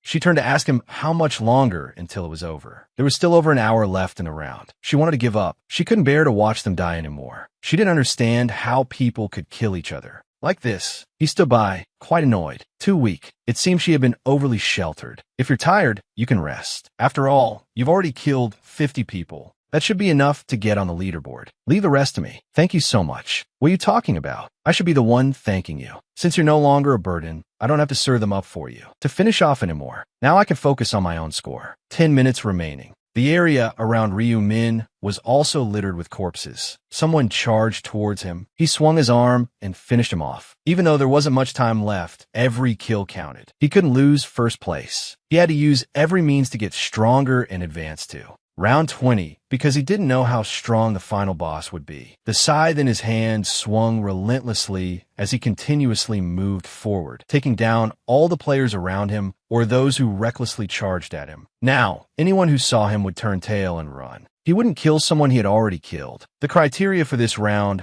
wasn't just to kill as many people as possible, but also as many different people as possible. Even if you killed the same person twice, it still counted as one kill, which meant he couldn't kill that guy over there. It was Hong Iang Min. He had been killing his 3 friends over and over again. He even spread his arms to the sky and laughed. Both he and his friends would have a hard time surviving this round. As soon as one revived, he would immediately strike. Them dead. Revive again, let's see. If they kept dying right after reviving, they would have no chance to earn points for themselves. Only 1 minute left. He continuously crossed the battlefield. If he saw anyone unfamiliar, he would strike immediately. Even if he didn't remember, he'd strike. Better to strike the wrong person than to miss one. Just as he finished off the blonde-haired guy, time was up. A pillar of yellow light enveloped the surviving players. The angel appeared.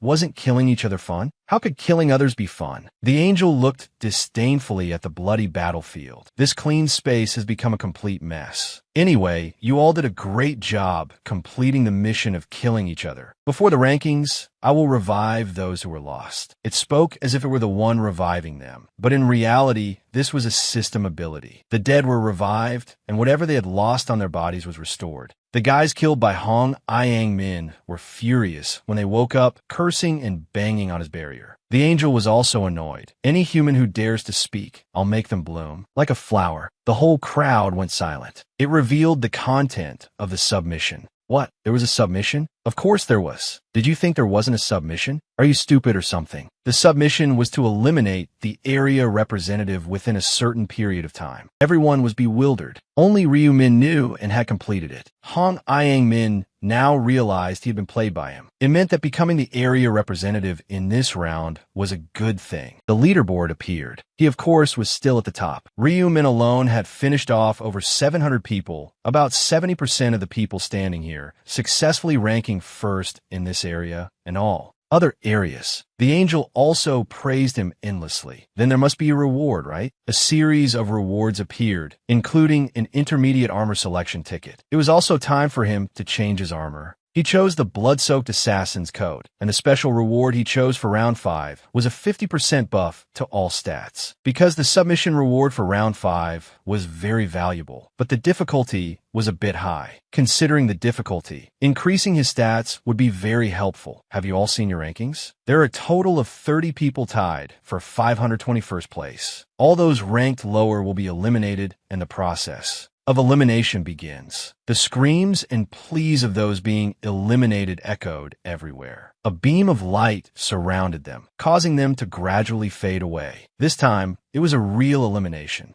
Ryu Min could only close his eyes and accept it. Han Iang Min was a bit startled, but he still barely made it through this round. Back in reality, at one of Meijiang Lok's hotels, and Sang Chun had just returned and immediately rushed to the chairman's resting room. Meijiang Lok, covered in bruises, was tiredly hugging a pillow and lying face down on the bed. He was surprised to see Sang Chun burst in even though he hadn't called, fearing something bad had happened. No way, did you think I would die? Didn't you see the results? Yes, I saw your name on the leaderboard. Still, I was a little worried. That last round was insane. That's why Meijiang Lok collapsed on the bed as soon as he got back. He covered his face with his hands, his spirit seemingly exhausted. 433 people had died. If you count the repeated deaths, the number would probably be much higher. He was already that strong. So what kind of monster was Ryu Min? And Sang Chun guessed whether he was still on active duty in the Special Forces. How could he not know about someone with such skills and courage in Korea? He admired him and also really wanted to cooperate with him. He really wanted to find out about him, so maybe he should ask that prophet for some information. Speaking of the prophet, what had happened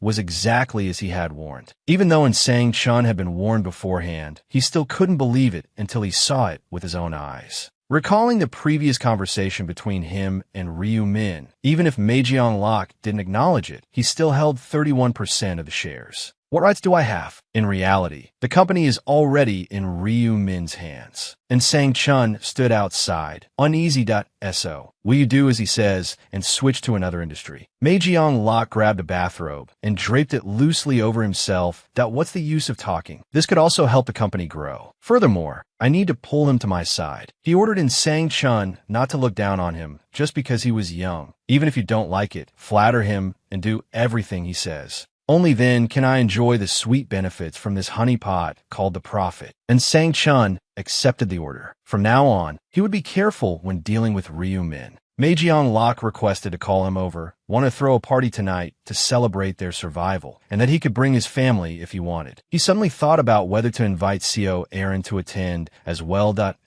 times like these, we should have a celebrity join us in the celebration, shouldn't we? At this moment, Ryu Min was on the street, waving at Yuri. She was glad to see he was well. The two were planning to go for lunch to celebrate successfully passing the stage. Then I'll take advantage of having a rich friend, of course, if you don't mind. He was currently driving Yuri to a restaurant. She also took this opportunity to express her gratitude for giving her information about round 4. But he should be the one who was grateful that Yuri believed him. He had told her she had to kill at least 30 people to survive, otherwise she wouldn't be sitting here now. Ryu Min knew there was nothing for her to be grateful for. After all, even if he hadn't revealed it, she would have survived thanks to the protective ancient language. She was also quite talented. Above all, compared to CO Aaron, who was raised in a greenhouse, she was more like a weed growing on the roadside. The two arrived at the restaurant and ordered. Yuri kept thanking him. He couldn't count how many times she had thanked him. However, while eating, she couldn't help but feel uneasy, constantly tormenting herself over whether a murderer like her should be doing these things. She only came because Ryu Min had called. but having a meal in peace like this felt strange. She was able to sit here and eat comfortably at the cost of dozens of players' lives. He realized what she was thinking. He could only urge her to eat, and even though she made the excuse of not feeling well, Ryu Min still showed that he recognized her anxiety and comforted her, "Don't overthink it, and don't blame yourself. You have to survive." That's right. Besides, it wasn't just her. He and the other players couldn't avoid it. He then said with a serious face, "So what? If something similar happens in the future, should we just let it be? If I don't wake up, what will my family here do? We have families waiting for us." She was immediately enlightened. If she didn't wake up, her father would surely be very sad. He was right. She had forgotten about her family, not realizing they were the reason she had held on for so long. She once again thanked Ryu Min for comforting her. He just smiled and told her to eat to relieve her sorrow. The delicious hot pot full of toppings made them both forget their fatigue. She also didn't hesitate to call him by his first name. He was surprised because this was the first time she had called him without using his full name. And of course, he didn't mind it at all. Ryu Min saw that her mood had improved a lot and also wanted to discuss the content of the round 5 competition. It was the most difficult round so far, and the areas would be combined. Yuri thought that she might meet him in this 5th round, but Ryu Min shook his head. However, in reality, they would meet in round 5, but in 2 different identities. If he said they were in the same area, she might want to meet him. He wanted to meet her in his anonymous identity, but to do that, he could only tell her that round 5 would be even harder and that he might not even pass it. But there was a way. He advised her to cooperate with the strongest player at the moment to meet and ask for his help. It was him, but he hadn't revealed his identity to her yet. Yuri was startled. "What? Is it that person who ranked first in all areas?" "That's right. So you want me to ask him to cooperate?" "That's right. But instead of asking, it's more like cooperating. You need to form an alliance to survive." "But he's level 30. Well, he agreed to cooperate. He knew she was afraid of being rejected, but of course, he would agree because he needed her support. He couldn't say it directly, so he justified it by saying she had her buff skill. Their relationship would be a symbiotic one. Even so, Yuri was still uneasy. Even if getting the help to pass this round was good, would he agree just for her small buff? He chuckled that it's not just a small buff. Your skill is amazing. He had to comfort her by saying he had seen a future where they cooperated, not just in this round, but in the next one too. Hearing that, she felt somewhat relieved, thanking him for sharing the information with her.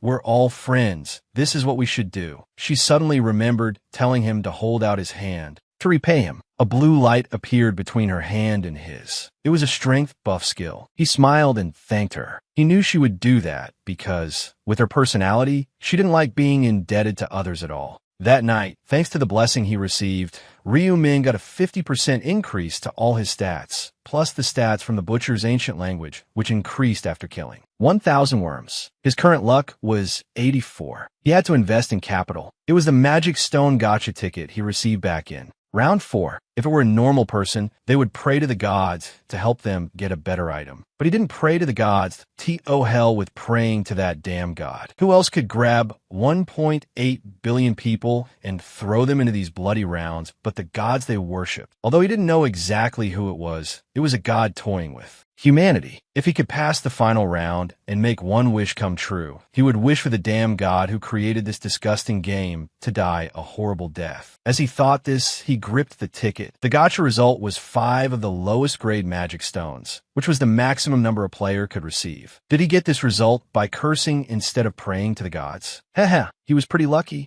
After combining 2 low-grade magic stones, it created 1 low-grade red magic stone. When combining magic stones of the same color and grade like this, you could get a higher grade magic stone. Along with the magic stone he got from C.O. Aaron and the one drawn from the gacha, he would have 1 purple magic stone. Next, if he combined a magic stone with an item, the stats would be higher. After a while of playing with stones, he had used up all the stones he had. He thought that trading information for a buff from Yuri was well worth it. And now it was time to prepare to meet Meiji Unlock. Huh? So the chairman of the company you invested in is the heir to the Onsung Group. Can I really go to a place like that, Hyung? Ryu Won asked, trembling, as his brother tied his tie for him. He comforted him. It's certain that you're invited, so you don't need to worry. A ding came from the front door. Ryu Won shot up. They're here. Ryu Min went to open the door. Behind him, his younger brother stood with his hands in front of him, looking on nervously. He recognized the person who came to pick them up was Sang Chun, the person I met before. Because his first impression of him was quite scary, he quickly hid behind his brother. And Sang Chun also recognized him, quickly introducing himself and handing over his business card. Oh, my little brother is so well-mannered, accepting it with both hands. He apologized to him and said to consider this party as an apology from him. Well then, let's go. The limousine is waiting for you too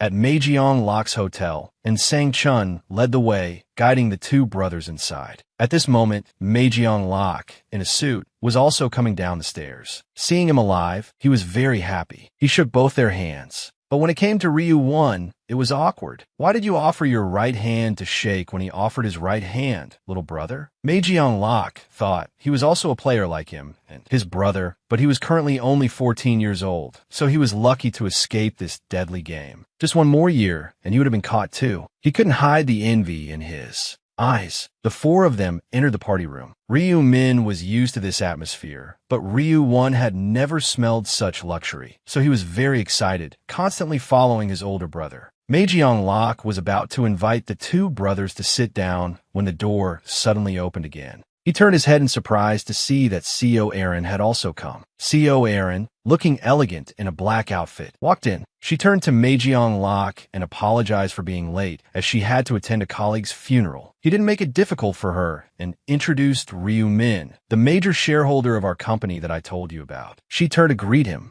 Also realizing this was the pair of brothers who had brought her rice cakes when she first moved into her new house. Ryu 1 was also speechless, but seeing the two of them standing next to each other, you could see that the younger brother was taller than his older brother. CO Aaron smiled in surprise, expressing her delight, but silently cursing the chairman. Are you kidding me? Ryu 1, flustered, pressed close to his brother like a little kid. Well, he is still young. Seeing his crush, he suddenly remembered that his brother didn't know about the relationship between CO Aaron and Meijiang Lok, so seeing her appear like this surprised him greatly. Anyone who saw her appearance and reacted like this would be considered natural. That's right, he's trembling all over. He should also pretend to be interested so that Meijiang Lok doesn't suspect him. Seeing the two brothers react like pubescent boys made Meijiang Lok laugh to himself, so young. Turns out the prophet is just like everyone else. Bringing CO Aaron here was indeed the right decision. The industrialist Meijiang Lok smiled again and invited the three of them to sit down and enjoy the meal. The Ryu Min brothers seemed to be in their own world, praising one dish after another, though it was mostly Ryu 1 doing the praising. Meijiang Lok suddenly asked if the food was to their liking. He had told the chef to pay special attention to these dishes. The two, who were serving food to each other, froze. He didn't ignore Ryu 1 either. When his name was called, he answered honestly, "This is the first time I've eaten dishes like these." Meijiang Lok recalled the scene of him torturing the unfortunate chefs who cooked this meal. Luckily, he had set high standards for the chefs. He wanted to start a conversation to get him to open up more. Since he only saw him bring his younger brother, he was curious. Ryu Min said his younger brother was his only family. His parents had both passed away. Damn it, Meijiang Lok really wanted to go back 5 seconds and slap himself. The harmonious atmosphere between us was completely ruined. Ryu 1 looked down sadly. Ryu Min looked at his brother comfortingly. He thought he should keep his mouth shut until the atmosphere improved. Dessert was brought out. He drank his tea while thinking of a way to improve the atmosphere. He looked over at CO Aaron, screaming internally for her to look back. Seriously, is something wrong with you? Should I send a Bluetooth signal for you to hear? He put down his teacup and told her to go outside to talk with him. After walking a short distance, he called out to her. Was the food good? At this point, she still hadn't realized anything and just smiled. Instantly, his expression changed faster than my friend meeting a guy. Do you think I called you here just to let you eat your fill? I called you to help liven up the atmosphere. Why are you so slow to understand? Damn it, isn't that a bit unreasonable, big bro? Couldn't you have said something beforehand? CO Aaron didn't dare to displease him and just bowed her head in apology, thinking he had just invited her to a party. Why would I invite you to a dinner like this for no reason? Hasn't Sang Chun told you anything? What do you mean? Isn't he the major shareholder? He is both the major shareholder and the prophet. CO Aaron was startled. Just as the name suggests, he can see the future. Do you understand now? We have to make him happy. If we know the information for the next round in advance, how huge of an advantage would that be? So you just need to use that pretty face of yours. Go along with everything he says. smile at him, and use every means to capture the prophet's heart. CO Aaron listened, frightened. She didn't think that would work. He cut her off. That I help you achieve success in your acting career. Having come this far, isn't it time for you to repay that debt? Don't be shy. It's okay to use tricks. Just make him happy. Although CO Aaron was still hesitant, she couldn't say no. The two returned to the party. He would be watching to see if she was making a serious effort. At this point, only the Ryu Min brothers and Sang Chun were left in the room, so the atmosphere was a bit stuffy because all three of them were introverts. They had finished eating, so they didn't know what else to do. Maejiang Lok opened the door and entered, his voice heard before he was seen, suggesting that since they had finished their meal, they should move to another location to continue. As the Ryu Min brothers walked past CO Aaron, she was still hesitating. Seeing this, he was furious. He had clearly told her everything she needed to do. The one who started the conversation was Ryu 1. He stammered, calling out to Sonuna, saying, "I'm a fan of yours. You're even more beautiful in person. If it's okay, I hope you could take a picture with me later." "Of course you can." Hearing that, it was as if his tail was about to wag out. Seeing the younger brother show more interest than him, Maejiang Lok immediately texted her to change the plan. Feeling her phone vibrate, she also received the request, change the target. Get close to the younger brother first. As the folk saying goes, the way to a sister's heart is through her younger sibling. She also felt quite guilty because he was her fan with very pure intentions, yet she had to deceive him like this. He glanced at the anxious CO Aaron behind him. The whole comedy that had been playing out was clear in his mind. Maejiang Lok seemed to think victory was in his grasp. If he could pull the younger brother to his side, then the older brother would have no choice but to automatically join him. That way, we can easily get information about the next round. He walked behind, looking at him with disdainful eyes. What's more embarrassing than having your plan to cook a wolf seen through by the wolf itself? Maejiang Lok turned around, gesturing to introduce the room for VVIP guests. You can order as many drinks and light snacks as you like, along with music. Hyung, where are you taking a child? Hyung?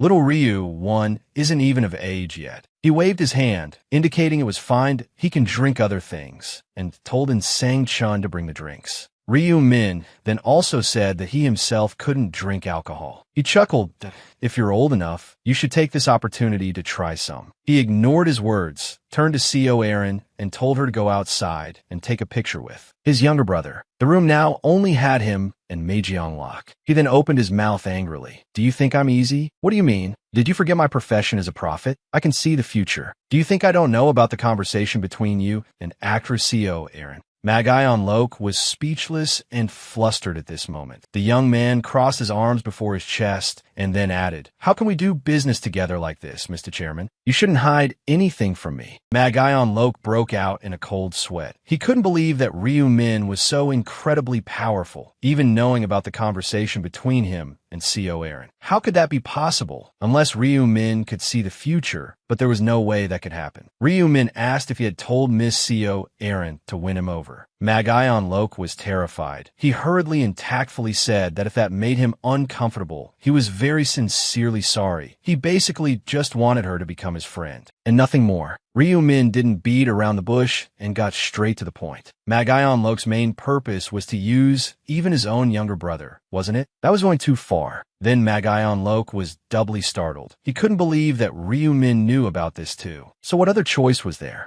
Apologizing was the best strategy, because he couldn't win a fight and running was even less of an option. He bowed and apologized to Ryu Min, sincerely apologizing for making such a foolish decision, and he promised to fix everything that had displeased him. Ryu Min's attitude was that he wouldn't bother with childish antics. If he had apologized so sincerely, then he would let it go this time. As for the words he had said to actress CO Aaron, he would pretend he never heard them. Magayon Lok was overjoyed, of course. He raised his head, smiling brightly like a flower, and thanked him profusely for giving him a chance. Just then, the henchman came in. He had barely shown his face and hadn't even finished his sentence before being mercilessly kicked out. Yet the short-brained guy still didn't understand the problem. So Mag-Ion Lok had to explain carefully that he had something to discuss with this VIP guest, telling him to guide the other people to the room next door to wait. The guy finally got the hint, then closed the door and left. If he had stayed, there would have been trouble right away. Over here, Mag-Ion Lok looked at Ryu Min, feeling unbearably bitter. He had intended to use CO Aaron to lighten the mood, but instead it made the situation such a mess. It was just killing him. How frustrating. Ryu Min suddenly looked at him and asked, "Do you want information about the next round?" Mag-Ion Lok was overjoyed and quickly replied, "Of course, but you know about this too?" Ryu Min revealed that the reason he accepted his party invitation was to give him information about round 5. But if he was going to treat him this way, then even if he gave him the information or cooperated with him, it would be very difficult. Mag-Ion Lok expressed his sincere remorse for this incident. He truly knew his mistake and asked him to please overlook his error this time. Ryu Min looked at him and reminded, "Mr. Chairman, don't hide anything from me, in the future or the present. Trust me unconditionally." Ryu Min also hoped that he wouldn't question how the company is run anymore, and convince the other shareholders at the shareholders meeting. Mag-Ion Lok's eyes lit up as he quickly agreed. He would do everything to control the other shareholders. Ryu Min smiled lightly. "That's good. I will try to help the company grow, and now I will tell him the information he wants to know about round 5. Mag-Ion Lok felt like his lucky break had come and couldn't be stopped. He got so close he almost hugged Ryu Min. Ryu Min revealed that the difficulty of round 5 is the highest compared to all the rounds they had ever experienced. But it's okay. If it's him, then nothing will happen at all. Mag-Ion Lok asked again, "If so, what is the mission for round 5? Ryu Min calmly replied, "It's 500 brains, but actually it's not that easy. The zones will also merge. Because the number of players has decreased significantly, the separated zones will begin to merge into one." Mag-Ion Lok thought that this meant they would be able to meet players from other zones, for example, Black Hook. Ryu Min said that they wouldn't be in the same zone as Black Hook. That chairman then curiously asked about the identity of Black Hook. Ryu Min was exasperated by this question, because he actually didn't know who he was either,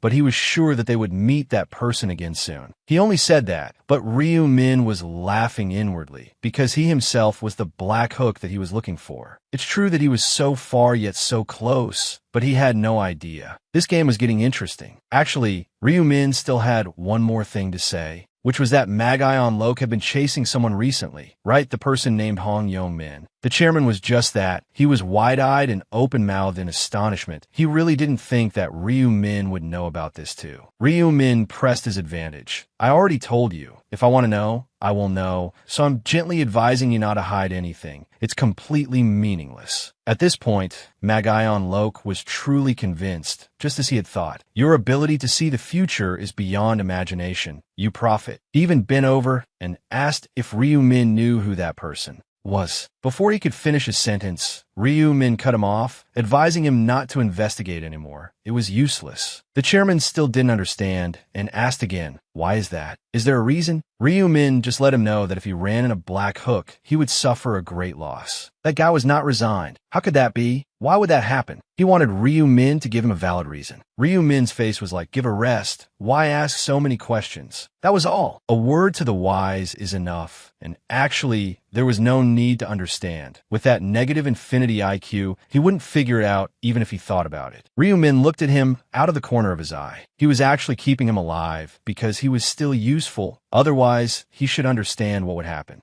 At this point, that chairman didn't press any further. He would stop investigating that person. The matter was settled. He suggested they restart the party. This time, they would not drink alcohol to maintain a harmonious atmosphere, then use the excuse of calling the servant to leave. As soon as he was out of the room, his face changed 360 degrees. He must have been holding it in a lot, because if he hadn't, he might have logged out without knowing. He had to go blow off some steam tonight. Outside in the dark night, someone injured was running in the rain. He seemed to be running from something, running, and then looking back to observe. Suddenly, a sword appeared out of nowhere and sliced across his thigh. Following that, a lower leg was severed. He fell, screaming in pain. A voice rang out, telling him to shut his mouth. The next second, Magayon Lok appeared. He threatened the guy to shut his mouth if he didn't want his tongue cut out. The guy asked resentfully, "Why are you doing this to me? What did I do wrong?" Magayon Lok snapped in his face. "A child rapist like you still dares to make excuses. Are you really innocent?" He tried to justify himself, saying that it happened a long time ago. "Why are you attacking me now? I was in prison and my time is up. I'm free now. I'm just an old man now." Without another word, Magayon Lok drew his sword and stabbed him straight in the shoulder. He advised him not to talk anymore and to shut his mouth if he didn't want to die a slow and painful death. "If there are more witnesses because of you, the body count will rise." Hearing that, the man could only swallow his tears and suppress his pain. Magayon Lok had a satisfied look on his face. "That's more like it. An old man like you isn't deaf yet, huh? Scum like you living on brings no good at all. Don't you agree?" Saying that, he stabbed down with his sword once more. A stream of magic coiled around the old man, and then to his eyes. The old man gradually disappeared into the chaotic stream of magic. Magayon Lok stood watching smugly. "If it weren't for my dark mana needing to be replenished, I would have killed trash like you immediately. There was no other way. To use the dark aura, he needed dark mana, and the way to replenish dark mana was to take the lives of others." Looking at the old man being tormented at his feet, he uttered a cruel word. "Now you can die." When the old man was killed, the amount of mana obtained was much more than from killing a monster. From the very beginning, for someone like Magayon Lok who enjoyed killing criminals, wasn't playing the role of a Dark Knight just perfect? And cleaning up that trashy bunch was considered by him to be a recreational game to relieve stress. After the person died, he would gradually suck all of that person's mana, and the devouring, just as he thought, it couldn't swallow the corpse at all. The dark aura only devoured the life force of a living target. Something behind the trash can moved, attracting Magayon Lok's gaze. Then a cat ran past, which dispelled his wariness. He was confident that there couldn't be any witnesses because he had dragged the man into a dead end to avoid the eyes and ears of others. And right now it was also dawn. The only person who could be a witness could only be the prophet Rehuman, because he could see such a scene through the ancient language of foresight. If that was the case, it meant that he knew he was a serial killer and still approached him. That's really interesting. Then Magayon Lok took out his phone and called the unit chief to ask him to come and handle the body for him. 2 weeks after the party with Magayon Lok, Rehuman was in his room with wandering thoughts. Basically, he didn't have anything specific to do, so he was mostly at home. Because he always had to think about the future, he needed to rest a bit. But as of today, the rest period was over and it was time for him to act. Now he would go get one of the 5 ancient languages that could be found in the real world, which is the ancient language of replication. My video ends here. The above is a summary of part 1 of the series. If you have any opinions, please leave them in the comment section below. Don't forget to leave me a like, subscribe, and hit the notification bell to receive more interesting videos. For now, goodbye and see you again. Bye-bye.